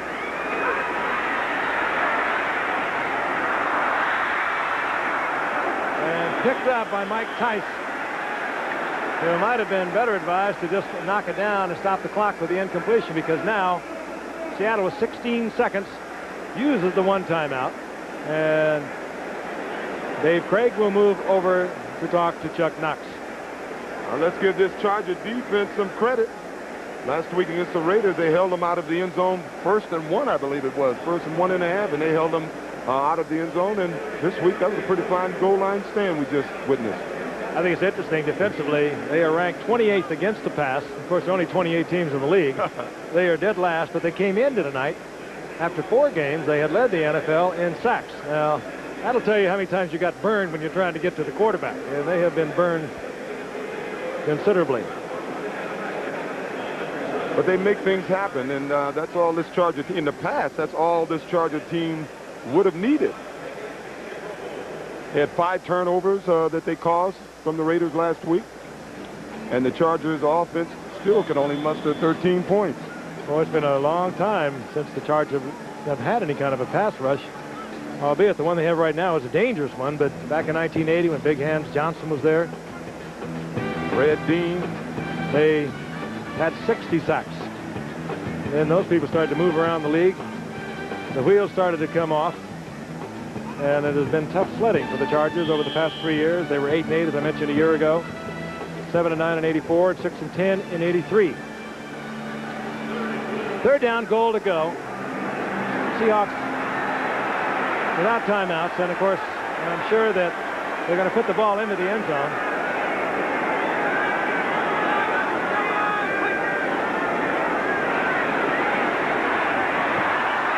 That's instructions. If you don't have a dead solid shot at getting the score, that was intended for Ray Butler. You throw the incompletion and trot your field goal unit out.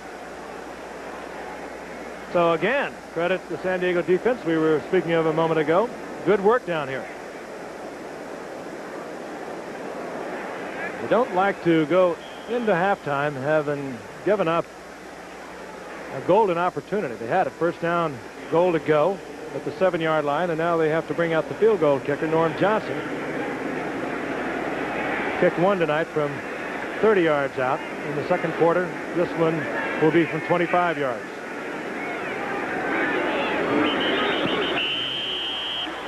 The 30-second clock, I think, had expired.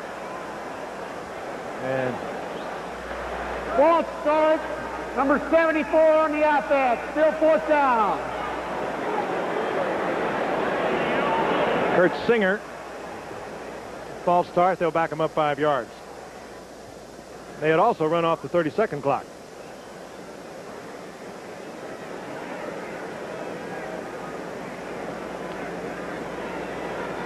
Norm Johnson, last year, one of the problems for Chuck Knox, got off to a real slow start. Well, the clock had aired, and now they're going to put, what did he say, 15 seconds back on the clock? Okay, back to 16. That's where it was. Norm Johnson had trouble with the holder at the beginning of last year, what it really was, and then the holder he has now, Gail Gilbert, took over those chores, and he picked up right where he had been in '84, and that was a Pro Bowl place kicker. That was interesting. Hank Bauer, the special teams coach for the Chargers, San Diego, number 1. was yelling for a timeout. I can't imagine what he wants to communicate to his defense. I just want to talk it over a little bit. Of course, they're obviously in every situation going to go for the block. They had a chance to look at the personnel Seattle had deployed on the field. Of course, they probably had that anyway from the game tapes that they look at. They usually look at 3 different games over the course of a week, but maybe they feel that there is some sort of way they can get to the Norm Johnson field goal, and they're talking it over on the sidelines. Well, it should be interesting watching the second half. Chuck Knox said today, when you play a team, whatever works for them in the first half shouldn't work for them in the second half, because you're going to make an adjustment. Well, nothing has really worked for either team in the first half, so they can come out with a brand new game plan, I guess. Yeah, it has sort of an electric feeling to it with all the talent you have on the field. Dan Fouts with his great receiving core, and already large with the record tonight and the running of Kurt Warner. One of these teams will have 30 points before this game is over. You watch. I'm going to ask you about that later. Well, a lot of mental gymnastics, and nothing happens except we get 3 points up on the board for Seattle. The game played out strategically on both sides of the field, and the Seahawks pull it to within 1. Dave Craig, again from Milton College, which no longer exists. The last 3 years, he has more touchdown passes than any other quarterback except Dan Marino. Coming into this year, Craig had 77, Marino 98. And last year, they said he was inconsistent. They blamed many of their problems on him. One of the reasons they went 8-8, but hey, he threw 27 touchdown passes. I know he wasn't inconsistent in the one game they played here, and he took a page out of Fouts' book and threw for over 300 yards, 5 touchdowns, and they beat San Diego 49-35. Well, for those Charger fans, I still haven't been able to figure out what's wrong with the Chargers. I mean, when you think of a team with skilled positions, I mean they have probably the most talent of any team in football in those positions, and they've scored 7 points this first half. 13 points last week. I can't believe it. Don Coryell handling a very strange situation down in Seattle. Al Saunders is an assistant head coach. He also coaches defensive backs. He is the man who really communicates with owner Alex Spanos. He has been said and has been referred to as the heir apparent to Don Coryell, who's been around a lot of years. Has stated in the past he'd like to retire at around 62 years old. He'll be 62 in a little over a week.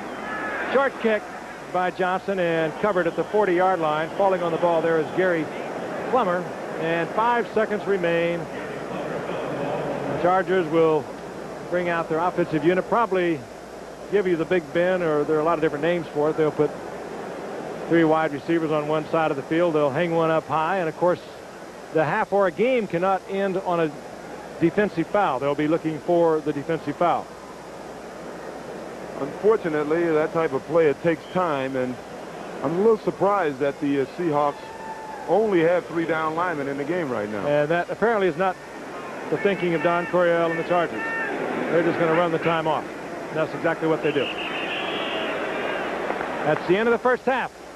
A half in which we waited for a lot more than we got. The Chargers lead the Seahawks 7-6. ABC's NFL Monday Night Football will return after this. Chicago, Minnesota was in town. Let's pick up the action in the second quarter. No score. Jim McMahon in his second game back from a shoulder injury, looking deep downfield, and he finds Keith Ortego. A 49-yard gain. Ortego had 6 receptions on the day, 157 yards. On the next play, watch Walter Payton, but also watch Tom Thayer, 57, and number 33, Calvin Thomas. They lead Payton into the end zone to put Chicago on top, 7-0. Then in the fourth quarter, Chicago leading 13-0. The Bears have the ball, 1st and 10 on their own 42-yard line. Jim McMahon once again throwing the short pass over the middle, and once again it's Ortega, and he takes off for the end zone, a 58-yard scoring pass.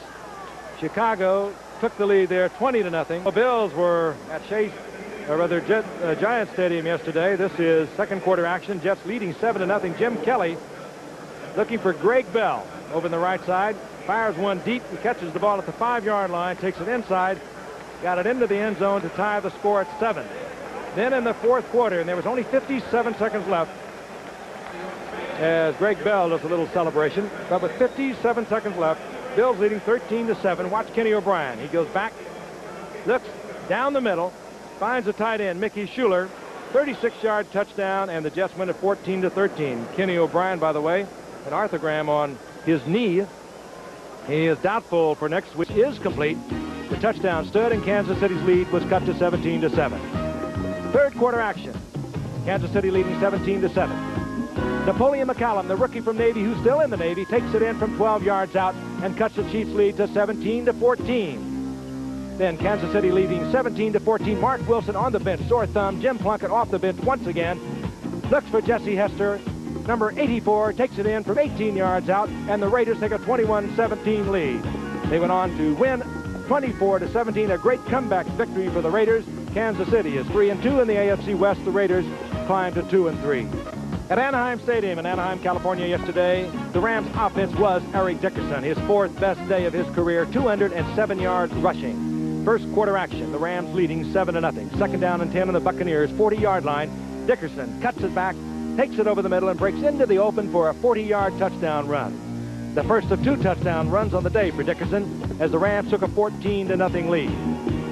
But then in the third quarter, the Rams leading 17-10. Buccaneers ball, 2nd and 1 on the Tampa Bay 41-yard line. Number 46, Nathan Wansley, a 5'10", 190-pound rookie from Ole Miss, finds an opening and bursts 59 yards for a touchdown to tie the score at 17. The score is tied at 20 after a 37-yard Tampa Bay field goal in the final seconds of regulation. Then the Rams had the ball in the 4th play of the overtime. 1st and 10 on the Tampa Bay 42-yard line. It was Dickerson once again, 42 yards for a touchdown to win the game. The Rams taking it over the Buccaneers, 26-20. Once again, halftime in the Kingdom. Both teams have reappeared on the field and will be getting underway very shortly as ABC's NFL Monday Night Football will return after this message from our local station. Stay with us. Quarterback Dan Fouts has had a lot of time to throw the ball throughout the first half. Much more time than I think he anticipated. However, good coverage by the Seattle secondary, and Fouts is 10 of 15 for only 110 yards. Meanwhile, Dave Craig, 11 of 22, 132 yards, 1 interception, and he was a little off, a little erratic in the early going as he tried to squeeze a pass into Steve Largent. Went to him 3 of his first 4 attempts, unsuccessfully, I might add, until he finally connected on a 17-yarder, but he seems to have come back to what we're used to watching Dave Craig accomplish. San Diego will be kicking off to the Seahawks once again. Seattle is 3-1 in the AFC Western Division, which is led by Denver at 5-0. San Diego is 1-3. San Diego has a golden opportunity this Sunday. They're home for Denver, and they could help their own cause considerably with a win tonight and then a win next week. Mojenko, the punter, will kick off. You're looking at Bobby Joe Edmonds, the rookie from Arkansas. Great punt return and kickoff return man at Arkansas over the years. Fine kick by Mojenko, has been struggling with his kickoffs in recent weeks. Edmonds out over the 20-yard line to the 22-yard line. And OJ, as I said as the half ended, you keep looking for more than we've gotten so far. I'm afraid we're going to get it, though, because Chuck Knox's teams tend to do well in the second half. I think they're going to come out here and feature Kurt a little bit to hold those linebackers, and they'll go back to doing exactly what they were doing at the end of the half, going those deep turn-ins and those deep comebacks once they hold those linebackers in there. The surprise there being the passing yardage for San Diego. Dan Faust, again, as I mentioned, a lot of time to throw the ball. Just good coverage on the part of Seattle. Kurt Warner picks up where he left off, exploding over the right side, getting a good block once again by Williams, and gets the first down out around the 34-yard line. Yes, it's plays like that and runs like that. Pitch out, designed to be a sweep, takes it out as far as he can. Corner comes up, turns up, and great blocking. Now, this is going to get the attention of the strong safety and those linebackers, and that's what's going to open up those deep turn-ins to the wide receivers. Warner gets the first down. Williams should be credited with the assist. Fine block on Wayne Davis, who came up to turn it in. And Williams, perhaps as a reward, gets a big opening on the outside for himself, and he is close to first down yardage. Good acceleration by Williams. He is just what the doctor ordered for Chuck Knox's offense. You know yourself, having played for him, O.J. You know what he likes. He likes to have that man out there blocking for his #1 running back. He's done it over the years with Lawrence McCutcheon, of course, Joe Cribbs back in Buffalo. People like Chuck Knox and Bum Phillips, they're gods to us running backs. You like to run it, and they like to watch you run. First and 10, 44-yard line for Seattle. They trail San Diego 7-6, early going of the third quarter. Flag is down. Craig looks downfield and comes back to John Williams, who gets to midfield, but again, a flag is down at the line of scrimmage. That's still an example of what John L. Williams can do for you. He's a crushing blocker, can run with the ball, and he can come out of the backfield and catch the ball for you. It'll work against San Diego.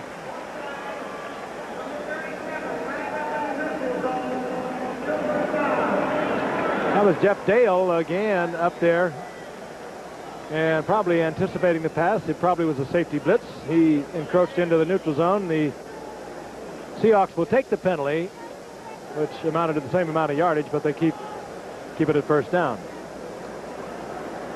The only man who has won over 100 games at the collegiate level, he did that at San Diego State and Whittier, and also at the professional level, Don Coryell.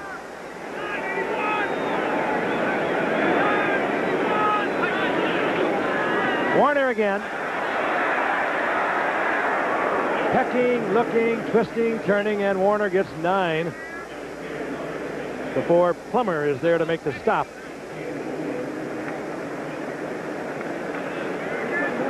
If you join the slate, Warner has been much of the offense, that time over the left side and getting up to within a yard of the first down. Well, one thing about it, if you have a blitzing defense, it won't do you much good if a team is running at you.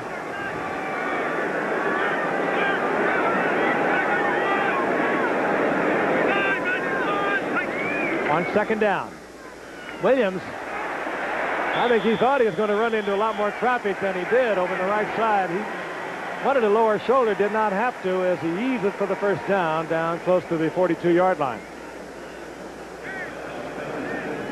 This could make for a very speedy football game. No. Of course, they always say if you can run the football, that's when you can throw the football, meaning, of course, when you got a team thinking run, you come with the play action. That's when you can beat them deep and beat them often. The play action. And Warner doesn't handle the football, and a flag is down. A pair of flags are down. Holding Seattle.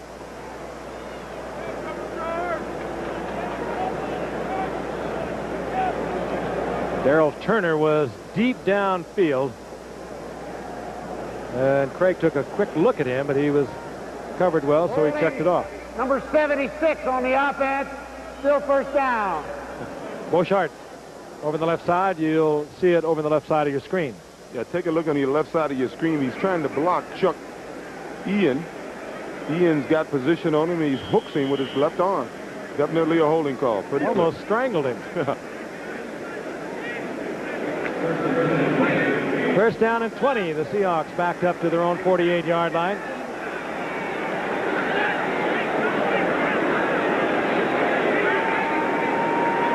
San Diego showing blitz initially. Now they're back out of it. Craig with a great shot. And beating the zone coverage, firing to Byron Franklin. Came from Buffalo last year in a trade. He had some big years, as I mentioned earlier, up in Buffalo. A speedster, but again, they don't blitz. And Craig, I think, thought they were, O.J. Yes, I think he called an audible, but it was a play-action pass. That holds the linebacker. You saw 53, Mike Douglas, who normally would have been a little deeper and maybe been able to deflect the pass. He was caught a little short. Completed pass. Franklin with a good deep threat against Brown. 2nd down and 3. Warner put the head down and tried to get to the 1st down marker, coming up just a little bit short. Kurt Warner, a big night here in the Kingdome. Came into tonight's game the leader in the AFC in rushing after the first 4 games. And he's done nothing really to hurt himself. He has 97 yards, and we are in the early going of the 3rd quarter. And that's right around 20 carries. That's just about his average. A back like Kurt Warner, breakaway back, should be averaging around 5 yards a carry, and that sort of shows that Kurt is all the way back. 3rd down, it's a long yard for the 1st.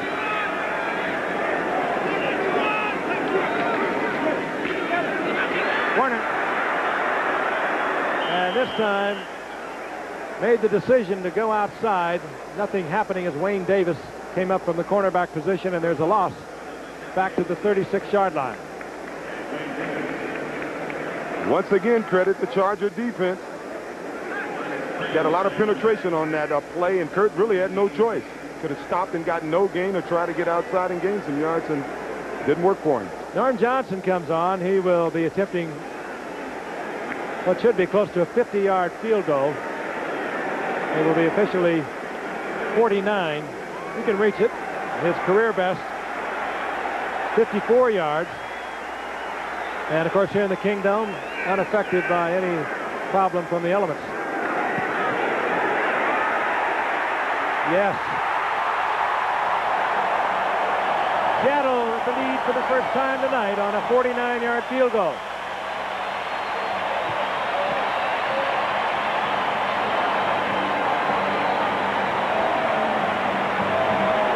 "54-yard field goal." They credit Johnson. So he is back on the kind of stride that he had in 1984 when he was a Pro Bowl kicker. Lionel James is deep for the Chargers, who trail for the first time tonight. This crowd is into it. Johnson hangs it high and deep. Norm Johnson really pumped up. I'll tell you, O.J., the 54-yarder he kicked a while ago, it could have gone 60. Yeah, it went all the way to the net. The net is at least 5-6 yards behind the goal post. It had enough height. Yeah, it easily could have gone 60. Now it's up to Dan Fouts to quiet down these fans. A sellout crowd of over 64,000 on hand. And he goes with a quick count. Joyner out to the 25-yard line. Gain of 5. Joyner had a 2-yard pickup earlier. Came into tonight needing 19 yards for his record. Well, this may be a big break for San Diego. The best defensive back, with the exception of Ken Easley, Terry Taylor, number 20, appears to have he may have a cramp, or he appears to have a knee problem. He's the guy that they'll use on man coverage. Normally they'll put him on the best receiver, maybe Wes Chandler or Gary Anderson, and the rest of the defensive backs will play some type of zone. Quick look at Joyner, who now needs 12 yards to break the record of Don Maynard for career yardage, and they are now looking at the left knee of Terry Taylor, who does appear to be all right.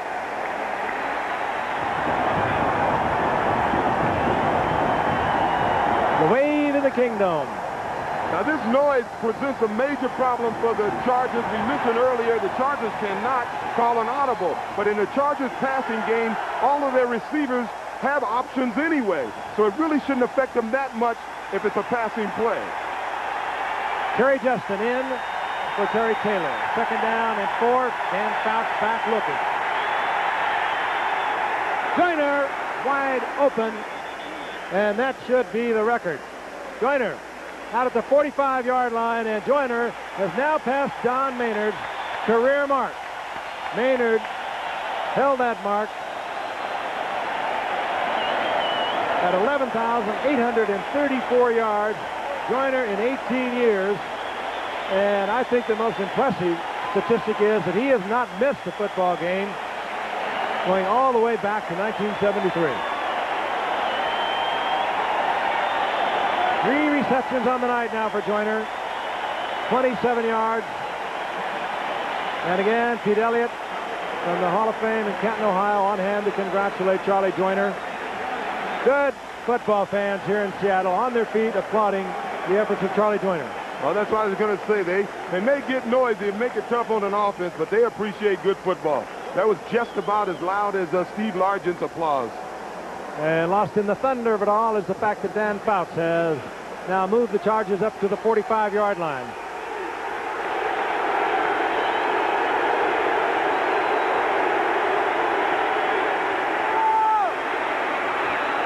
Chandler,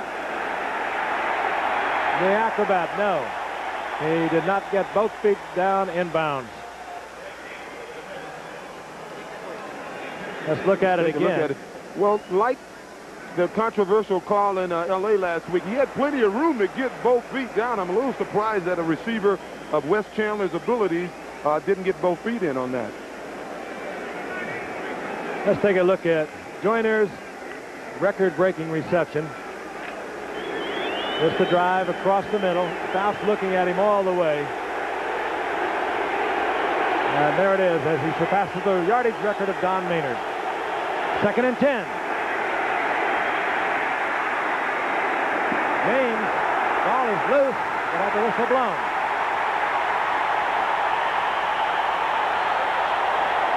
Eugene Robinson comes out of the pack. Yes. Well, they're going to debate if James was down, but he had the misfortune of running into number 45, Kenny Easley.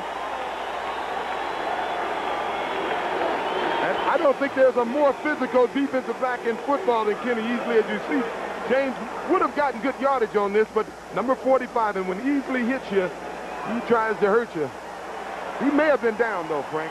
It was very close. But they have given the ball to Seattle at midfield. Eugene Robinson recovered the ball. We'll look at it from the reverse angle, and perhaps we can see it a little bit better. James comes in. He's hit. He still has the ball. He's covering it up. He's sitting. No, it came down before he went down. Good back Jeff Dale and picks up yardage down to about the 47-yard line. Give him 3. It'll be 2nd down and 7. Go back again, and you can understand why we like this reverse angle camera. You couldn't see it from the other side of the field, but you can hear it was a good call. Here's Easley taking James head on, and as O.J. mentioned, he is so physical. The ball comes out right there before the knee had touched the ground. 2nd down and 7. Seattle now leading 9-7. And at San Diego's 47-yard line.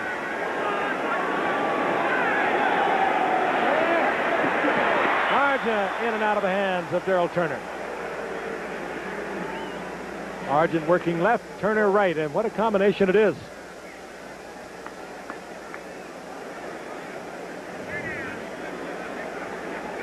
Steve Largent, as we mentioned earlier, on tonight has moved into 4th place.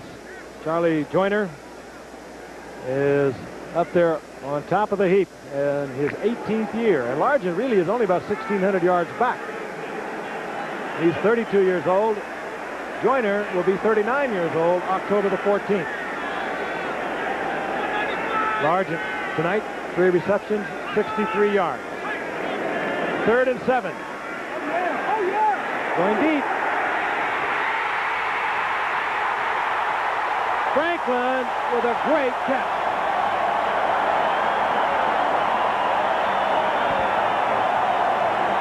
Wayne Davis, Vincey Glenn were both there. Byron Franklin, who had a couple of really big years with Buffalo and came late last year. Somehow came away with that football, taking it away from Wayne Davis and Vincey Glenn. As you can see, he's running a simple fly pattern. This is a, hey, I'm faster than you type of pattern. He proved to be faster, and what's surprising is that he was able to hold on to the ball. 20 is Davis. Got a hand in there. Glenn had a hand in there, and a well-thrown ball by Dave Craig. Johnson for the conversion.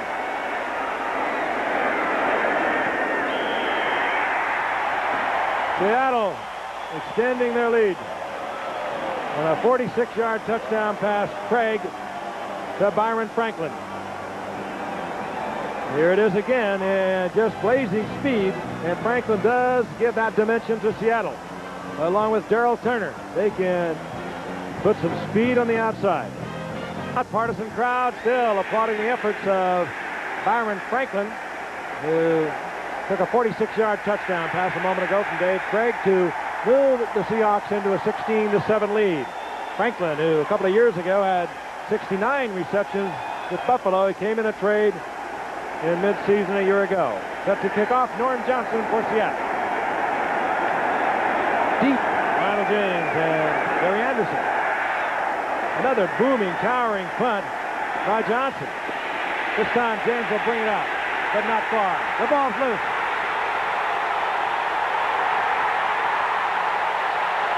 We don't need to tell you who has that one. Sam Merriman put the hit on James.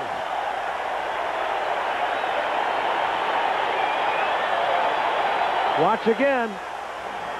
Let's take a look at it. Once you're looking at probably right now the best special teams in football. They've had 4 block kicks already this year that led to touchdowns. Patrick Hunter just stripped it, and Merriman put the pressure on James. Seattle have the ball near the 15-yard line of San Diego.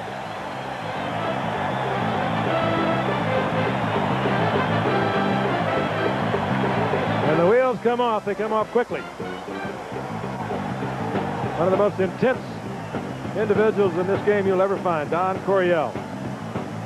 Well, that's Lionel James. He's a competitor. He's trying to make something happen, but against the special teams like the Seahawks, when the ball's kicked in the end zone, I would keep it in the end zone.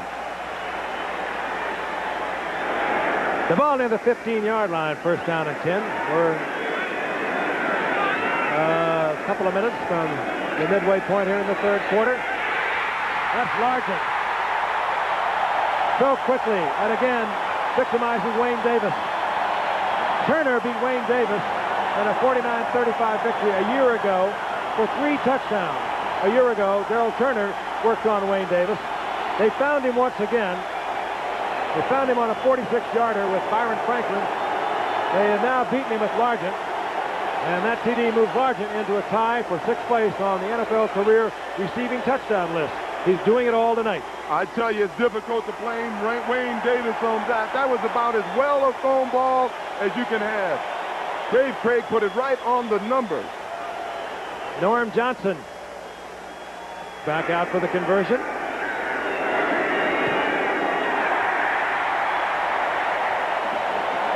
And the Seahawks have exploded.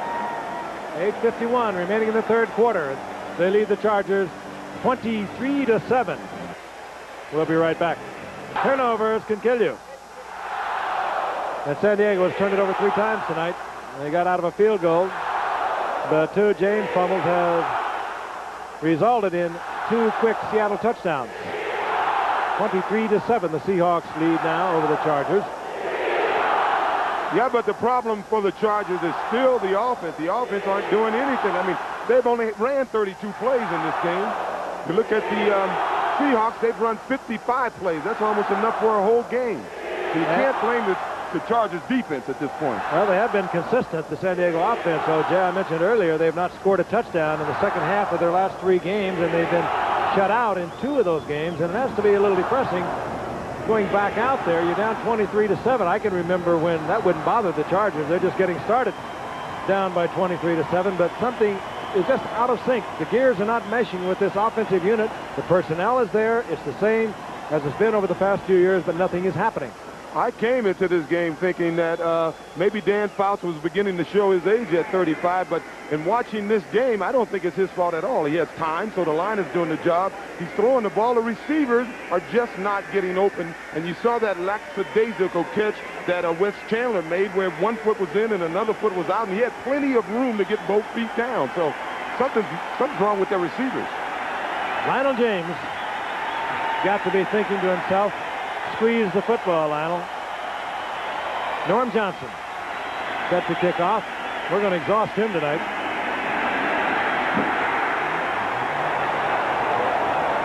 James to the 3-yard line. Smart move. This time better advised. He stays in the end zone, and San Diego trots their offensive unit out to the 20-yard line. The Seahawks fans, they're booing. They want him to come out. This telecast, presented by authority of the National Football League, is intended for the private use of our audience. Any rebroadcast or other use of the telecast without the expressed written consent of the National Football League is prohibited. 8:44 remaining in the third quarter. Big job ahead for Dan Fouts. And a flag before the ball was snapped. Movement. Number 63 on the offense. Still first down. It begins to snowball after a while. Jim Leonard, who was in there because of a back problem to Sam Clapham, the left guard, who ordinarily starts for San Diego. He was caught moving and not taking the proper set. Now it's first down and 15.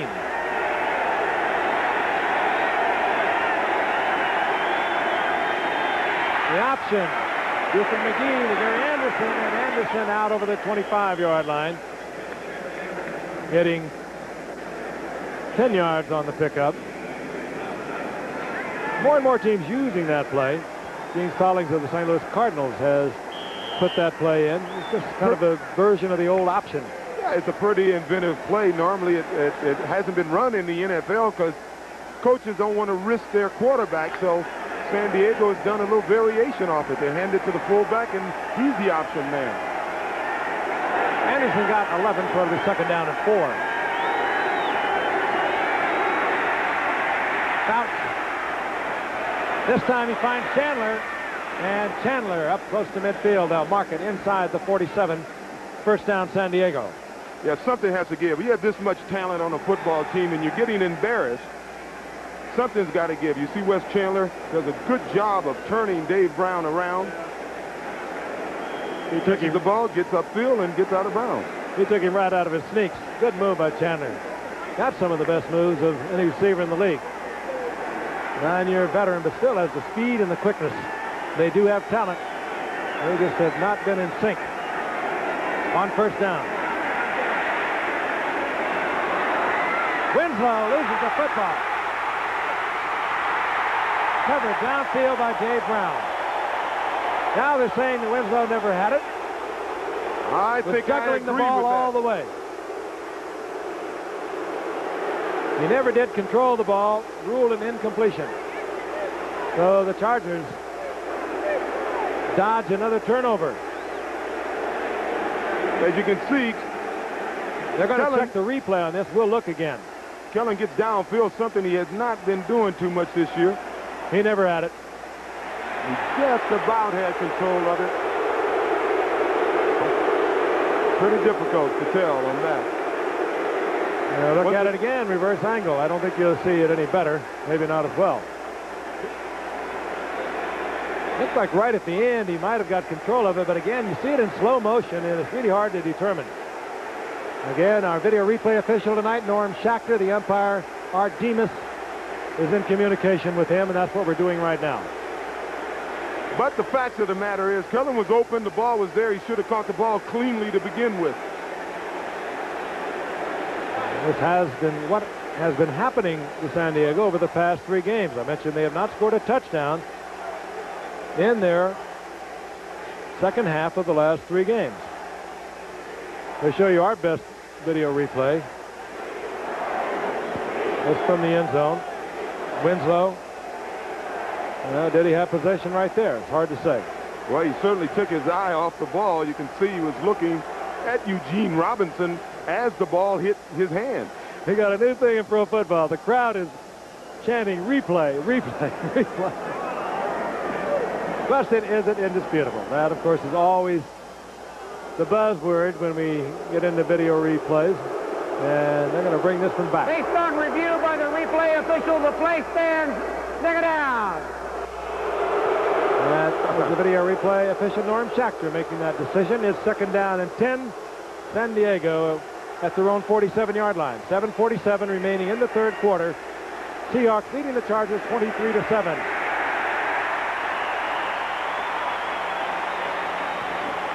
McGee, maybe a yard. It'll be 3rd and long now for Fouts.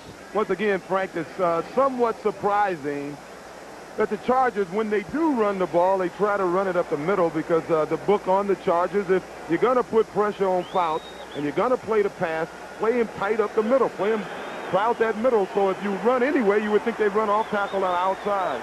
The replay confirming what they said was the right call. And they did it rather quickly. 3rd and 9. Anderson. Inside the 40-yard line of Seattle. 1st down, San Diego.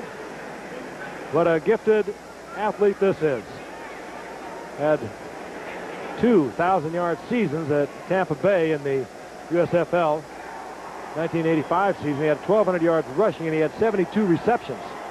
I tell you what, he's been bothered by a hip pointer. He only played about 5 plays against the Raiders last week, but this guy here is about the closest thing to Lenny Moore that I've seen since number 24 hung him up. He is electric. Great speed, great athletic ability. Anderson again. Look at this. Good move back to the inside on another 1st down for Anderson inside the 20. It's interesting. He's not as electric as Kurt Warner. He's smooth, but the results are the same. These are the Chargers we've grown accustomed to. A little simple swing pass, just getting the ball with some open field. Now, you ain't going to see that violent cut that you'll see Kurt Warner make. But the guy has speed. You really can't tell because he's so smooth. He almost broke it all the way on that. He can leave you guessing and spinning. San Diego with the 1st down just inside the 20-yard line of Seattle. Fouts looking for a quick one. And Chandler colliding with Dave Brown. A flag is down. In my opinion, that should be an offensive penalty. It looked to me as if Chandler ran into Brown. That could well be it. Chandler tried to make it look like he was going to the ball, but he's going to get the call. And if Chandler would have stayed with his route, I think he had a chance to catch that ball. Dave Brown positioned himself well and really forced his call. Number 22, he's been around 12 years. Good position. No question about it. Chandler took it right into him. Then tried to make it look good. Yeah, Chandler would have stayed up. That's a miscommunication again between the receiver and Fouts. If he'd have stayed up, he'd had a chance on that ball. Decision being offered now to the Seahawks. Dave Brown, the defensive captain, up there conferring with Red Cashin, the referee.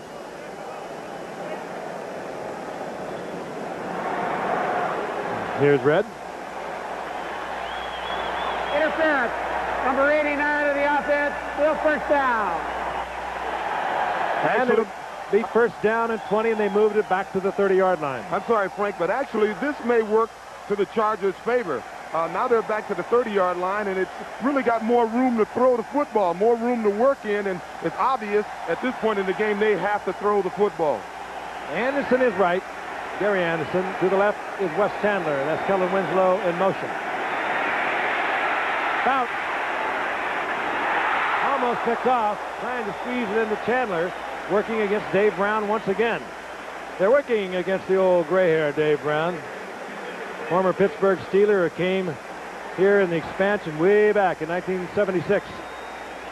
He just rolls on. The ball looked to be a little short, but Jeff Bryant had a hand on Fouts, so he didn't have much time to set and throw. Chandler did his job. He turned Brown around, but as O.J. mentioned, there was a lot of hot breath from Jeff Bryant breathing on the neck of Dan Fouts. 2nd down and 20. And Jacob Green was offside, but was he drawn off? Because a pair of Seahawks both came off at the same time. Encroachment, number 79 of the defense, still second down. Not happy, Jacob Green. Well, you better watch himself. He ran in there and grabbed Fouts. You know, Fouts don't like that. I saw him fighting Howie Long last week. You talk about a match that should be stopped. How high did he lift him before Dan said, put me down? Second down and 15 following the penalty. Ball just inside the 25-yard line. Blitz, Seattle. Fouts reads it. Looking for Anderson. And he goes up with Terry Taylor, and another flag comes down. Once again, that could be an offensive penalty. Now this is going to go against Taylor. Oh. You get one-on-one when you get that blitz, and Seattle was bringing everybody.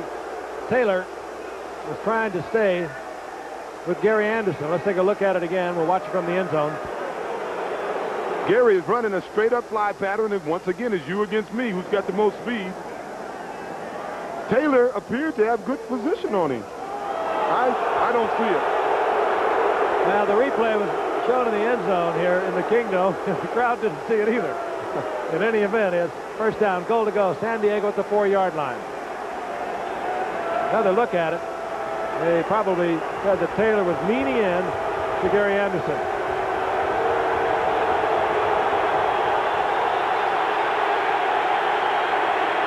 Bounce back again, and in trouble. Squeezes one in to Lionel James, who was hit at the 1-yard line by Eugene Robinson. A good blow. Kept James out of the end zone. Well, if there was any doubt about Fouts still being effective, that disproved it. I mean, that guy there on that pass, he threw it backing up, sidearm, right on the money. He had no right to complete that ball. And Fouts. As the Chargers on the move, second down, goal to go at the 1-yard line. That's the time remaining in the third quarter, and the Chargers lead this one. Griffin McGee. And I don't think they're going to give that to him. They're not. Market inside the 1. McGee is really exercised.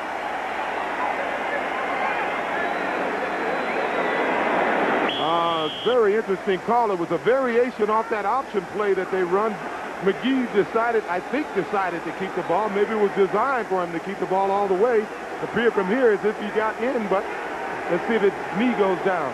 You see him, he's number 21. But did anyone knock him down? It's hard to tell. This is getting serious for San Diego. Quick count. McGee will not get in this time. He loses yardage. Kenny Easley, one of the harder hitting defensive backs in this league, along with Keith Butler, were there defensively for Seattle, and now it's down 23-7. There's no question what you do on fourth down. Well, I'm surprised number 40, Gary Anderson, is going out of the game. We saw him go airborne in a game earlier this year. I'd play him. I'd put him in the eye, play him like the Raiders play Marcus Allen, and see if he can go over the top. But he's not on the field. Winslow is in the backfield. That's Winslow on the move. The option, McGee. James is on the outside. Mishandled, and Seattle will take over. Tough call down there.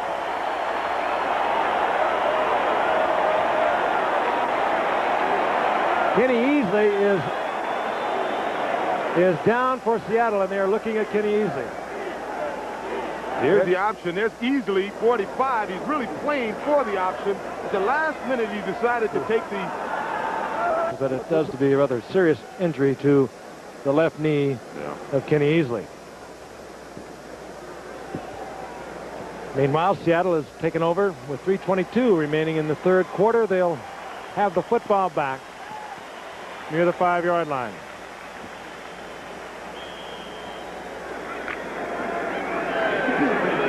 Chuck Knox looking to go 4-1 against San Diego tonight. to stay within one game of the undefeated Denver Broncos in the AFC West.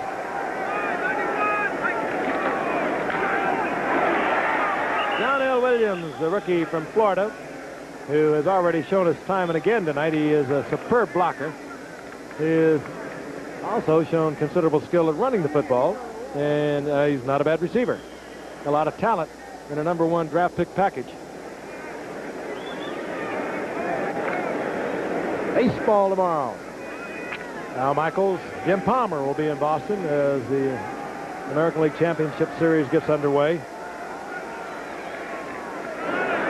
Fred Warner. Flag is down, and Warner is up to the 10-yard line. Ian and Gary Plummer in there defensively for San Diego.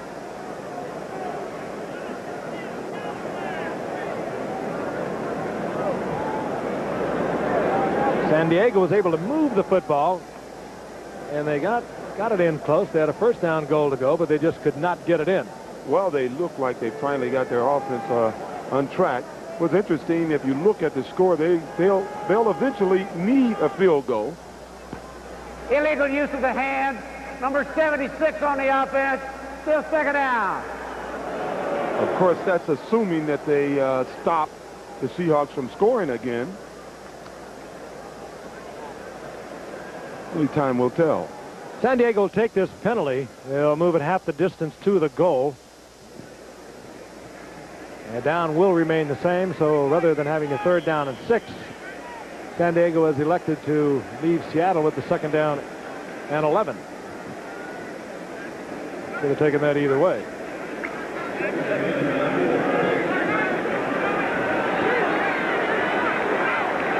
Second and 11.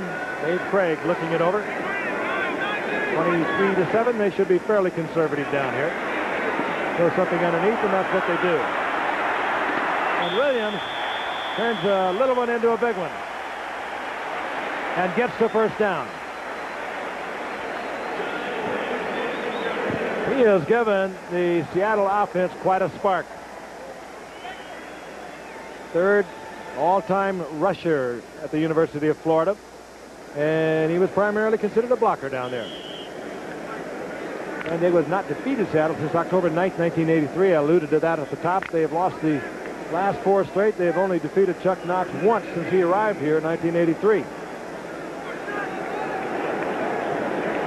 1st and 10. Seattle at their own 18-yard line. Warner works hard and works well out over the 25 near the 27-yard line. I'm telling you, Kurt has the feeling tonight because he's running where he sees daylight. He's not waiting for his linemen at all. And some of the guys up front are doing a good job, but there's 1 or 2 guys that's not really doing anything. That's why it's surprising that Kurt has been able to get these positive yards. 106 of them to be exact for Kurt Warner. His 3rd game this year over 100 yards. He is definitely back. 2nd down and 1.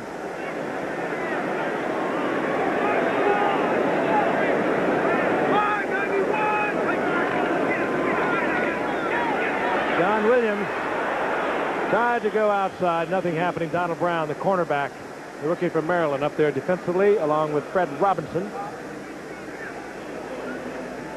There's a loss back close to the 25-yard line. It'll be 3rd down. Call it a long 2.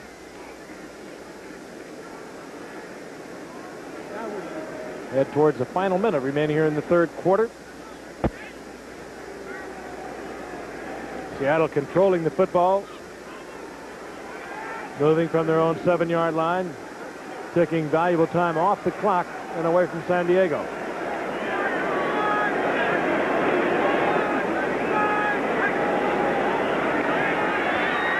Wide open. And out of the backfield, Kurt Warner will give Seattle another 1st down as he moves to the 37-yard line. Multi-talented Kurt Warner. A couple of big 1st downs tonight, working as a pass receiver out of the backfield. Well, that was almost a gimme. Kurt came out of the backfield. I believe maybe Thomas Benson, number 57, the inside backer, That was his responsibility, and he was nowhere near him. Rick Warner with much of the Seahawks offense tonight. You weren't with us earlier. Steve Largent set an NFL record when he caught his first pass tonight, 17-yarder. He has now collected at least one pass in 128 consecutive games. As we look at Warner again, a flag is down, but Warner stays on his feet. Hard work by Warner to the 40-yard line. Again, a flag is down. I think they may take this one away from Kurt. Now a late flag flies after the play was over. 22-yard pickup in which Warner traveled about 40. Yeah. Well, that says something about this Seattle Seahawks offense. Last year, all of last year, they only had 4 runs over 20 yards. This would be the 7th run. Lined up in the neutral zone. Number 90 of the defense. That penalty is declined. Unsportsmanlike conduct. Number 32 on the defense. That penalty will be enforced. 1st and 10. So the scamper by Warner stands. Donald Brown, the rookie from Maryland, is guilty of unsportsmanlike conduct against Kurt Warner, and they marked that off all the way down to the 26-yard line. Maybe just a little bit of frustration by these Chargers, but let me tell you something. On that run, Kurt Warner, as I said earlier, he doesn't care what his offensive linemen are doing. He took the ball and went the other way immediately. That's a little extracurricular activity by the, that's not much. That is frustration, but you don't do it. Yeah, he didn't hit him. You play this game with poise, and that's what you're supposed to do. On 1st down, 26-yard line. Warner again. Inside the 25, down close to the 22-yard line. Seconds ticking off here in the 3rd quarter on a Seattle Seahawks drive that began inside their own 10-yard line. There is the end of the 3rd quarter. We'll return. The expansion franchise back in 1976 has turned a lot of fans into pro football up here in the Northwest. And they have a lot to cheer about. They got a fine-looking football team, a team that was 8-8 a year ago, but they were 12-4 2 years ago. A team which Chuck Knox took to the playoffs in his very first year. He arrived here in 1983. Right now, the Seahawks, as we begin the 4th quarter, have a 2nd down and 7. The ball at San Diego's 23-yard line. Kurt Warner inside the 20-yard line, where it'll be 3rd down and 3. Warner, the workhorse tonight. And I think that's the way Kurt would want it. Maybe a little winded here, but that's when a runner will be at his best. When he gets a little winded, he gets a little tired. He doesn't think so much. He just reacts to what he sees. We've watched Kurt tonight. He's not been looking for blocks by his linemen. He's just reacting to daylight. And he's been doing a good job of it. The word we have on Kenny Easley, a hyper-extended knee. 3rd down, long 3. Sargent is going to throw the ball if he can, trying to go back to his quarterback, but he looks downfield, and he finds Byron Franklin. I think Largent wanted to go back to Dave Craig. Craig was covered. Largent was very cool, kept it all together, looked downfield and found Franklin. Hey, Frank, Largent, I think, would have thrown that ball if he hadn't tripped. He came around. You'll see he's about to turn and throw. If he would have thrown, it may have been an interception, but he tripped. Being a heads-up player, he looks elsewhere. There's Byron Franklin hustling. You know, I watched a special they had on Largent last night here in the Seattle area on the local station, and I watched him as a high school player. He was a tremendous defensive back. Watched him run an interception back, 95 yards for a touchdown. 1st down, goal to go. Seattle. Hornet trips up at the line of scrimmage. Just does get back to the line of scrimmage. Then later, of course, at the University of Tulsa, led the nation in touchdown receptions. 4th-round draft pick was Largent for the Houston Oilers. Bum Phillips traded him away for an 8th-round draft pick. I recently was talking to Howard Twilley of the Miami Dolphins, who played his collegiate football at Tulsa. They were much alike. Cooley not sticking around because of injuries quite as long, of course, as Largent. But they were very bright players, very confident players. And it's just been a great career for Largent thus far. On second down, goal to go. Craig in trouble. Picks up, fires into the end zone. Beautiful. Down with the football is Eric Lane, who was in there on the short yardage offense. And very heady play by Dave Craig. He was under tremendous pressure. Ducked one defender.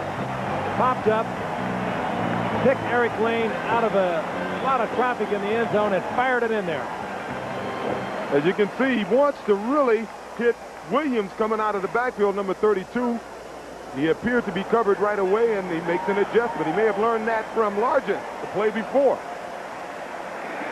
Seahawks now moving out in front of the Chargers. Johnson is on. What did you say, O.J., about one of these teams scoring 30 tonight? I didn't think they'd get to 30 this quickly. Johnson tacks it on. And Seattle leads San Diego 30-7. Out of the history of this Kingdome is on hand tonight to watch the Seahawks explode here in the third quarter. As we are now moving into the fourth quarter. 24 unanswered points. They also saw their favorite, Steve Largent, set an NFL record for consecutive games in which he has at least one reception. 128 of them. Norm Johnson to kick off. Booming kick taken by James at the 2-yard line. Flag comes in late as you saw James, who has fumbled twice tonight, covering up that football. Eric Lane was down there to make the stop on James. I'll be joining Lynn Swan in Cincinnati for this one. Cincinnati bouncing back from a loss a week ago to Chicago. Boomer Esiason with a couple of touchdown passes to Chris Collinsworth as they defeated the Green Bay Packers. Holding indicated against San Diego. 85 of the receivers. First down at 10. Yeah, I would imagine Lynn would know a little something about that game. Lynn's been staying back in Pittsburgh here recently. We saw him recently. We were in there for Steeler-Denver game. It'd be interesting to hear what how Lynn feels about Louis Lips. Louis Lips is going to be around for a long time, attacking a lot of whatever remains of Lynn's records after John Stallworth gets through with him. I hope John Stallworth is going to be all right. He's had an injury problem.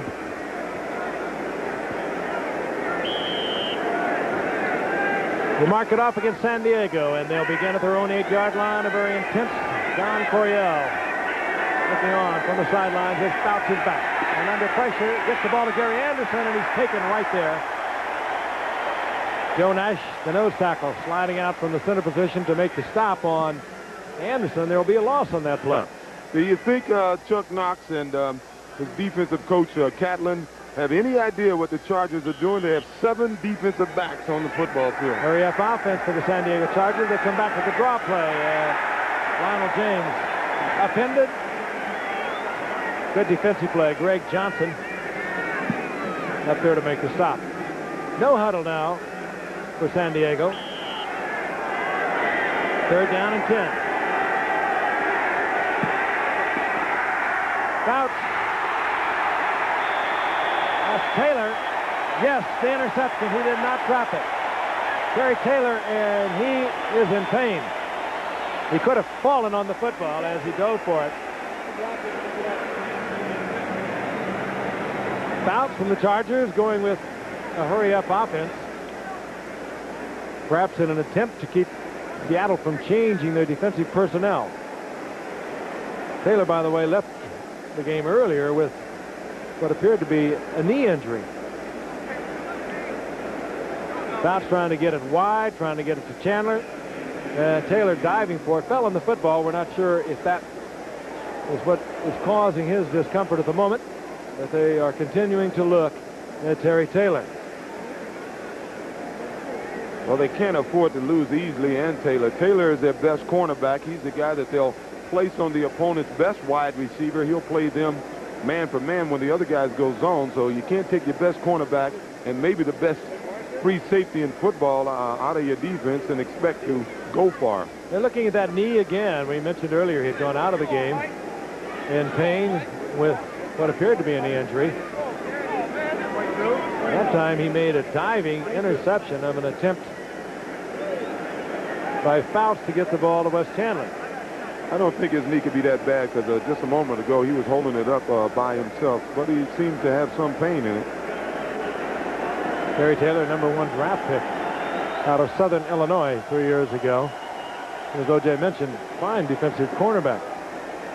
And they continue to look at the right knee. Here is Chandler. Fouts tried to stretch one out. This is a long out that he fired. That ball was in the air a long time. And Taylor, and you see nothing there that would indicate any kind of a problem. Then there comes a late hit by Kellen Winslow. And now Terry Taylor is being helped off the field. That could have been the blow.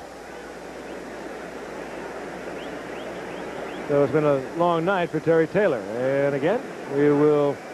Yeah, let's take a look at that again. It's a funny thing. We're trying to find the injury, and now I'm wondering if he caught the ball. Let's take a look at this. Oh, he did not catch the ball. Well, they got the one hopper anyway. I'll tell you, that's why these replays are questionable. You're going to find about 18 things wrong every time you run one. Seattle, in any event, gets the football back at the 22-yard line. And if you're wondering, you have to ask for the replay to get it reversed. Otherwise, we'd be here until brunch tomorrow. Craig looking for Turner, in and out of his hands as he was working against the rookie from Maryland, Donald Brown. We're going to look at it again. Again, the official's having a hard time because Taylor's body was right over this ball. He took it in on a scooping action, the attempt to Chandler, and then just before he falls on it, again, we're looking at this in slow motion. Yeah, but there's no way he caught that ball. Well, I know, but I mean, we got to look at every play in slow motion. Hardly. Again, we'll be here until brunch. 2nd down and 10.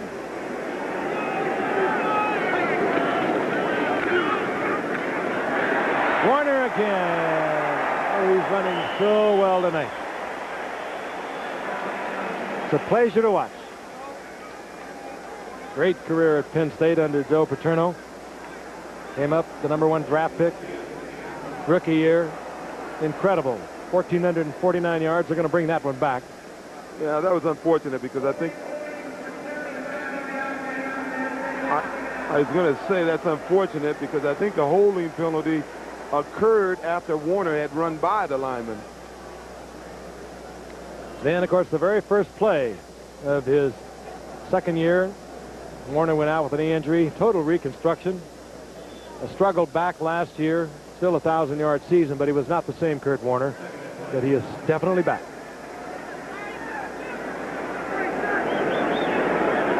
Second down and 20.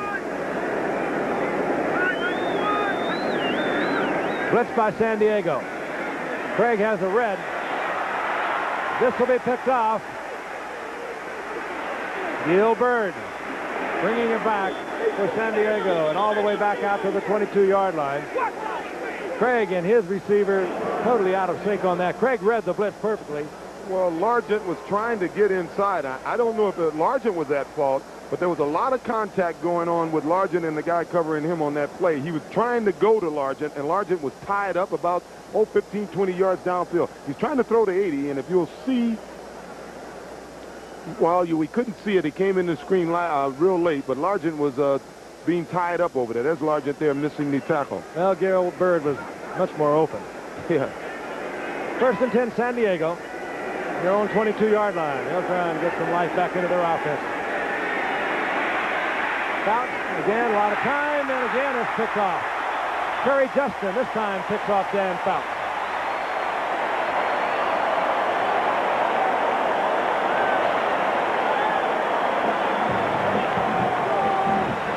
Two interceptions thus far for Fouts. He came into tonight with 11. That was the most in the league And he got those in the last 3 games. And this offensive passing game of the San Diego Chargers is just totally out of sync. And I tell you again, Frank, I came here ready to looking at Fouts thinking, well, hey, at 35, he may be showing it. But this is not his fault. He's throwing against 7 defensive backs, and his receivers are not getting open. And they've been some of the best over the years.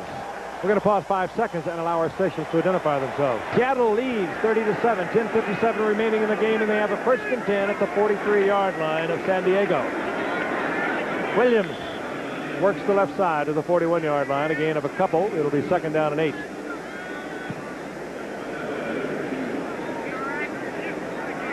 Seattle, a short week for a tough opponent. The Raiders bouncing back, and Seattle will meet them in Los Angeles this coming Sunday. San Diego will be home, and they have the good fortune of meeting Denver. We'll see the Chargers and the Raiders later on November the 20th on Thursday night. 2nd down and 8 now for Seattle.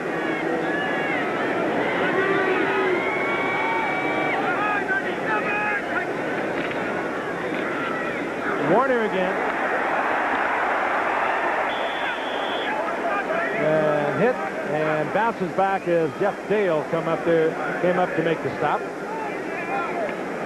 They'll mark it where the contact was big, but Dale really put a shot into Kurt Warner. Well, he hit Kurt Warner. It was a good shot, but it wasn't one of those knockout punches because Kurt is still trying to stay on his feet. And they marked it close enough for the 1st down.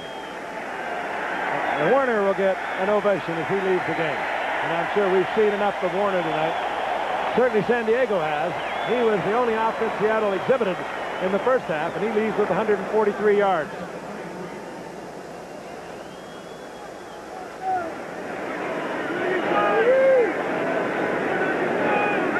First and 10. Randall Morris. All the way to the 7-yard line as Kurt Warner's replacement takes it down to the 7-yard line. Fine run, and I'm sure Kurt Warner's on the sideline saying, hey, why couldn't I have had that? Yeah, well, let me tell you something about Randall Morris. Thus far this year, he's averaging over 20 yards a carry, and this certainly didn't hurt his average. He almost lost it there, maintained his balance, kicked in the afterburner, and that was his 4th carry of the season. He had 61 yards, as you mentioned, O.J. Pretty good average. 26 yards for Randall Morris. Yeah, it won't be long before you'll be saying to Chuck, hey, why aren't I playing? Probably tonight. Kurt who?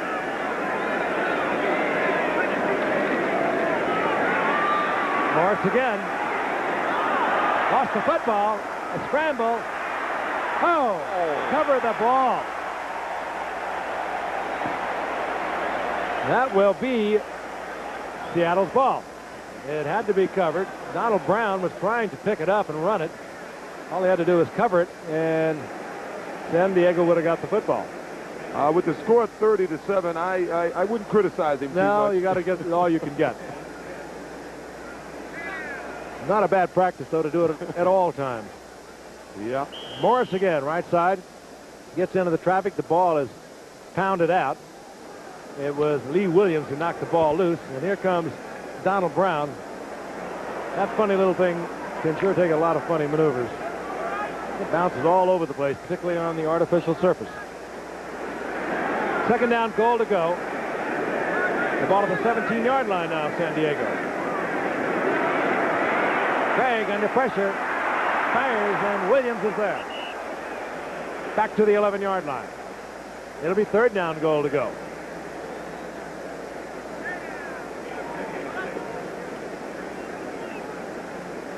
And Williams will go off as the nickelbacks come in for San Diego, anticipating the pass. John Williams, a rookie #1 draft pick for Florida, looking awfully good tonight.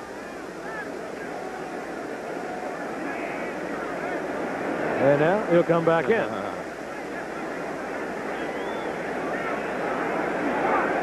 They're going to have to call timeout because the 30-second clock is ticking down to zip. And Dave Craig let it go all the way down to 1 before he used the clock, and the timeout is called with 8:08 remaining in the game, and the Seahawks in command 30-7. The word on the Seahawks cornerback Terry Taylor, who you saw leave the game a short while ago with an apparent knee problem, is that he has a contusion of the knee. That, considering everything when you're thinking about knee injuries, is good news to say the least. Meanwhile, with 8:08 remaining in the game, Seattle has the football. They have a third down goal to go. Ball near the 11-yard line.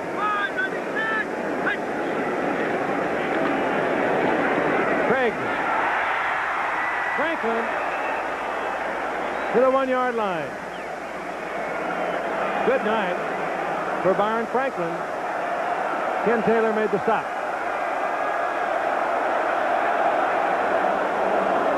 And the fans would like more, but we're going to see the field goal unit come on, as they have marked it really at the 2-yard line.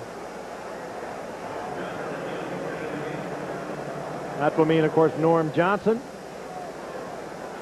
who has hit from 29 yards tonight, from 30 yards, and tied his own career mark in the third quarter from 54 yards out. This will be about a half a wedge. O.J. would understand that. He's deep into this wonderful game of golf now. I'm learning it. You saw that commercial you did with Palmer. Forget it. Stay with the tennis. The Seahawks are pouring it on. They lead 33-7. We'll be back in the Kingdome in just a moment.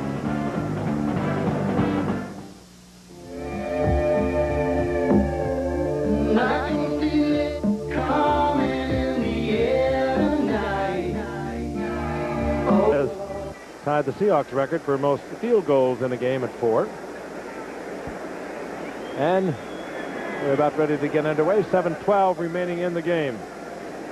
Seattle looking very strong tonight. San Diego struggling, and it's kind of confusing to put your finger on it. They have super personnel. Their defense has, if anything, improved.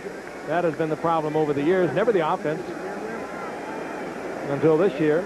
It's an offense that in the last 3 games has not been able to score a touchdown in the second half. And they are staring that right in the face once again. This would be the 4th unless they can get it into the end zone. It'd be different. Johnson hits it. It'd be different if they scored a lot of touchdowns in the first half. James, and he'll stay in the end zone. Johnson puts that ball up so high he gets very deep coverage. College football, CFA college football coming your way this Saturday, live at 3 o'clock Eastern time, and you can check your local listing for the game you're going to get into your area. Miami, of course, #1 in the nation, going against West Virginia. They have Vinny Testaverde, who, if things go well, certainly has to be considered the strong contender and strong favorite for the Heisman Award. Of course, Texas and Oklahoma, that's the classic. This Saturday on ABC. On first down, Fouts fires it complete, and he gets it to Trumaine Johnson. Former USFL wide receiver who had 171 receptions in 2 years in the USFL. Last year with San Diego, 4 receptions. Guess that's called working him in slowly. Well, they felt he came in playing the star, and that this year he's been working, and obviously he's the heir apparent to Charlie Joyner, even though all 3 are in the game right now.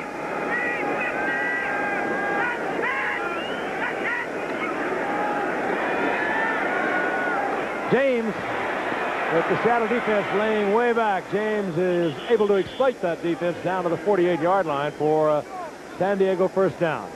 And they were able to do that because the offensive line did an excellent job of picking up a safety blitz there in the middle. Of course, anybody who blitzes is either a safety or a cornerback, because that's all that's in the secondary right now. No linebackers. Fouts, Joyner, and another first down. As San Diego continues to go without the huddle. Kerry Justin, who replaced Terry Taylor, made the stop. Fouts, always the competitor.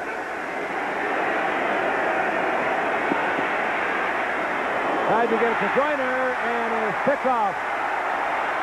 Bill Moyer, one of the nickelbacks, intercepts Fouts for the 3rd time tonight. Fouts now 14 interceptions. and hit after he released the ball. Just fortunate that he was even able to get it away. Not a well-thrown football, but again, he was under pressure. And here it comes. Number 57, and they're banging on him. Once again, if it wasn't for the fact that there were 7 DBs in the game, that ball would have just been an incompleted forward pass. But with 7 guys there, Moyer was able to just play center field and sit back there. Seattle gets it back at their own 29-yard line with 6:01 remaining. They'll work heavily on the clock now. This one is in the books. And Seattle probably already thinking about their encounter with the Raiders coming up on Sunday.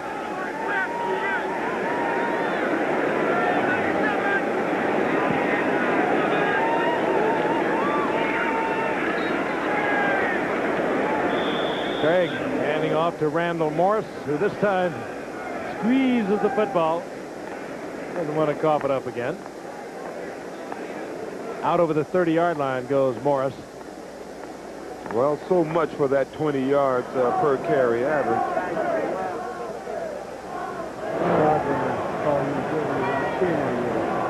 3 undefeated teams remain in the National Football League.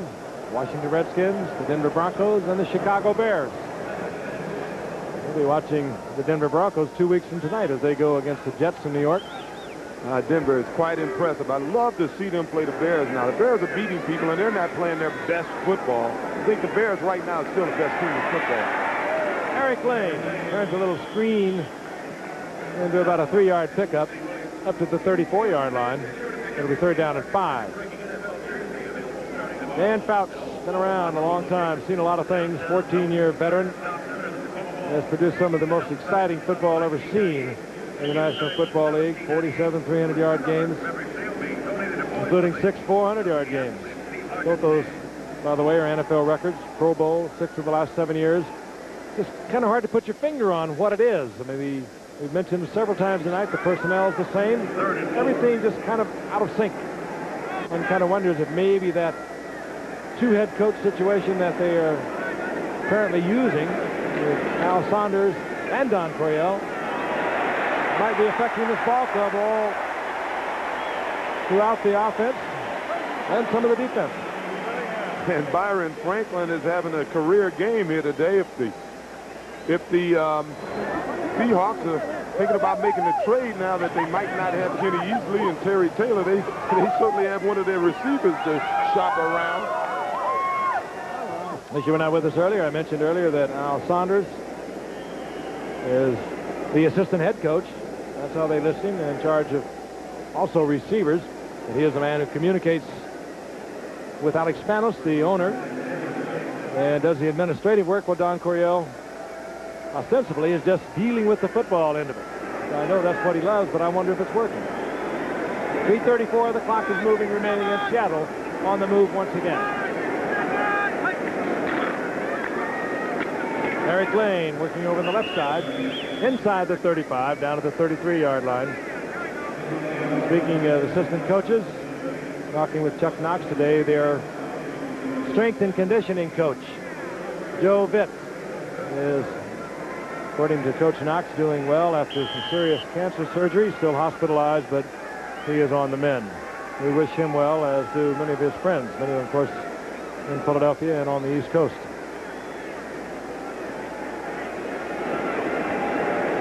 Big night for Largent. 4 catches, 78 yards, 1 touchdown.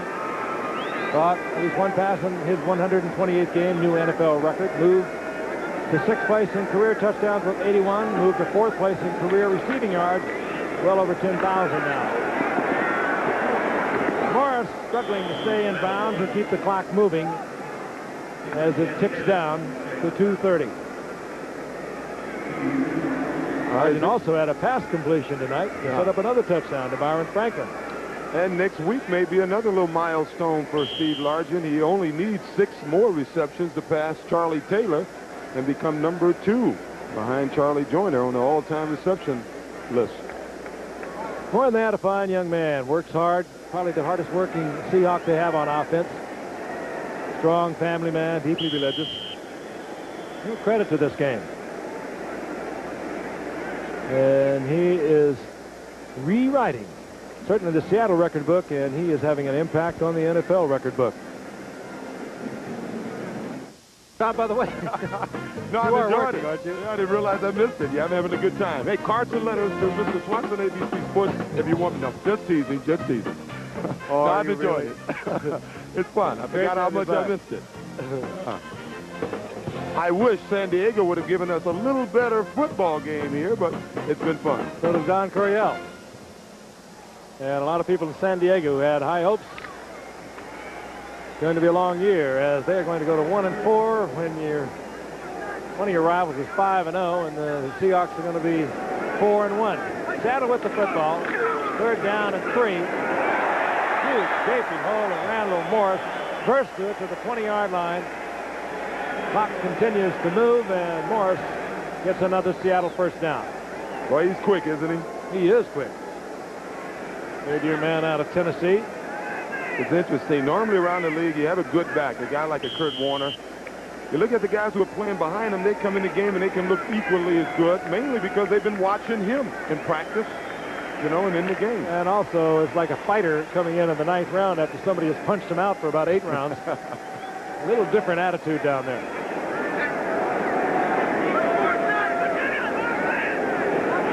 First and 10.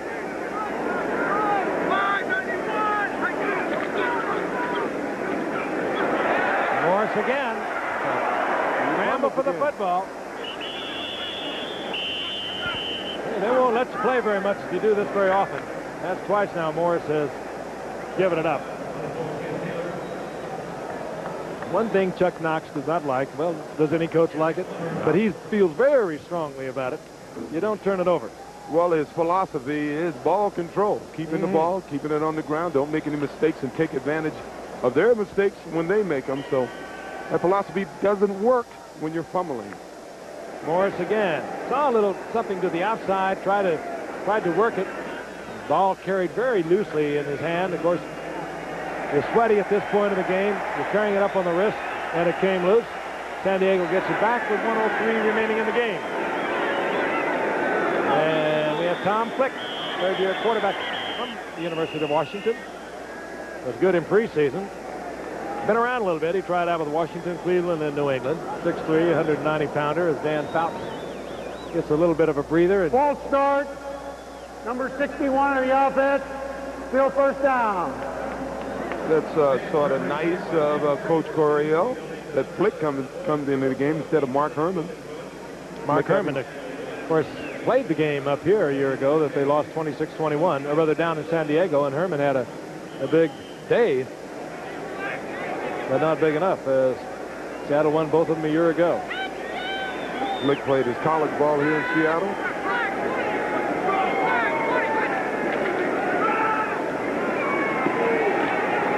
Gary Anderson works out to the 17-yard line. A reminder, later tonight, Nightline goes to the Nevada desert for a rare close-up look at a nuclear test. And Ted Koppel talks with a top U.S. and a top Soviet official about the fight over a nuclear test moratorium. That's tonight on Nightline, following your late local news. As only Mr. Koppel can present it. He's something different. He's the best. Flick. Joyner pays the price of a high thrown ball. And is a little slow at just under 39 years in getting up.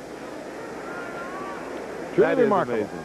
Hasn't missed a game, O.J., since 1973. Yeah. It's one thing to have a quarterback maybe make it to his 39th birthday and still be active, and sometimes maybe there's a lineman or two who's done Or a it. kicker. I can't imagine a guy being a running back or a wide receiver being able to play to this late in his life. I mean, 39 years of age. I think he could work out some sort of a career by now. He's been a great one. He, of course, setting a record tonight for career yardage. Flag is down as Anderson gets the first down out over the 25-yard line, and the clock ticks down to 16 seconds. San Diego rushed the football tonight at this point to 49 yards. Seattle, 218 yards. More than that, they controlled the ball with 45 attempts. They'll bring it back. On the offense, still third down. Outside. San Diego, the down will remain the same. Well, I don't think we've figured out. I think you may have come the closest to it, Frank, mentioning that dual head coach situation with San Diego as to what's wrong with the Chargers. All I can tell you is the offensive line seems to be doing a very good job for them. And we know they got talent in the skilled positions, and there's no reason for them to be held to 7 points in this football game. And this will be, unless they get on the scoreboard with a touchdown, the fourth game. As Flick goes down, he's sacked back there. This will be the fourth game they've not been able to get a touchdown in the second half at all. And they have now been shut out if they do not get any points here in the second half. 3 of those 4 games. It's frustrating for Don Coryell. He lives by the offense, leads in it so thoroughly, and they lose big tonight to Chuck Knox and the Seattle Seahawks. Seahawks looking strong. Raiders starting to come back as we look again at Steve Largent, and of course Denver on top at 5-0 and very strong. Tough division out here in the AFC Western Division. Once again, the final score: Seattle defeats San Diego 33-7. Our ABC Sports exclusive has been brought to you by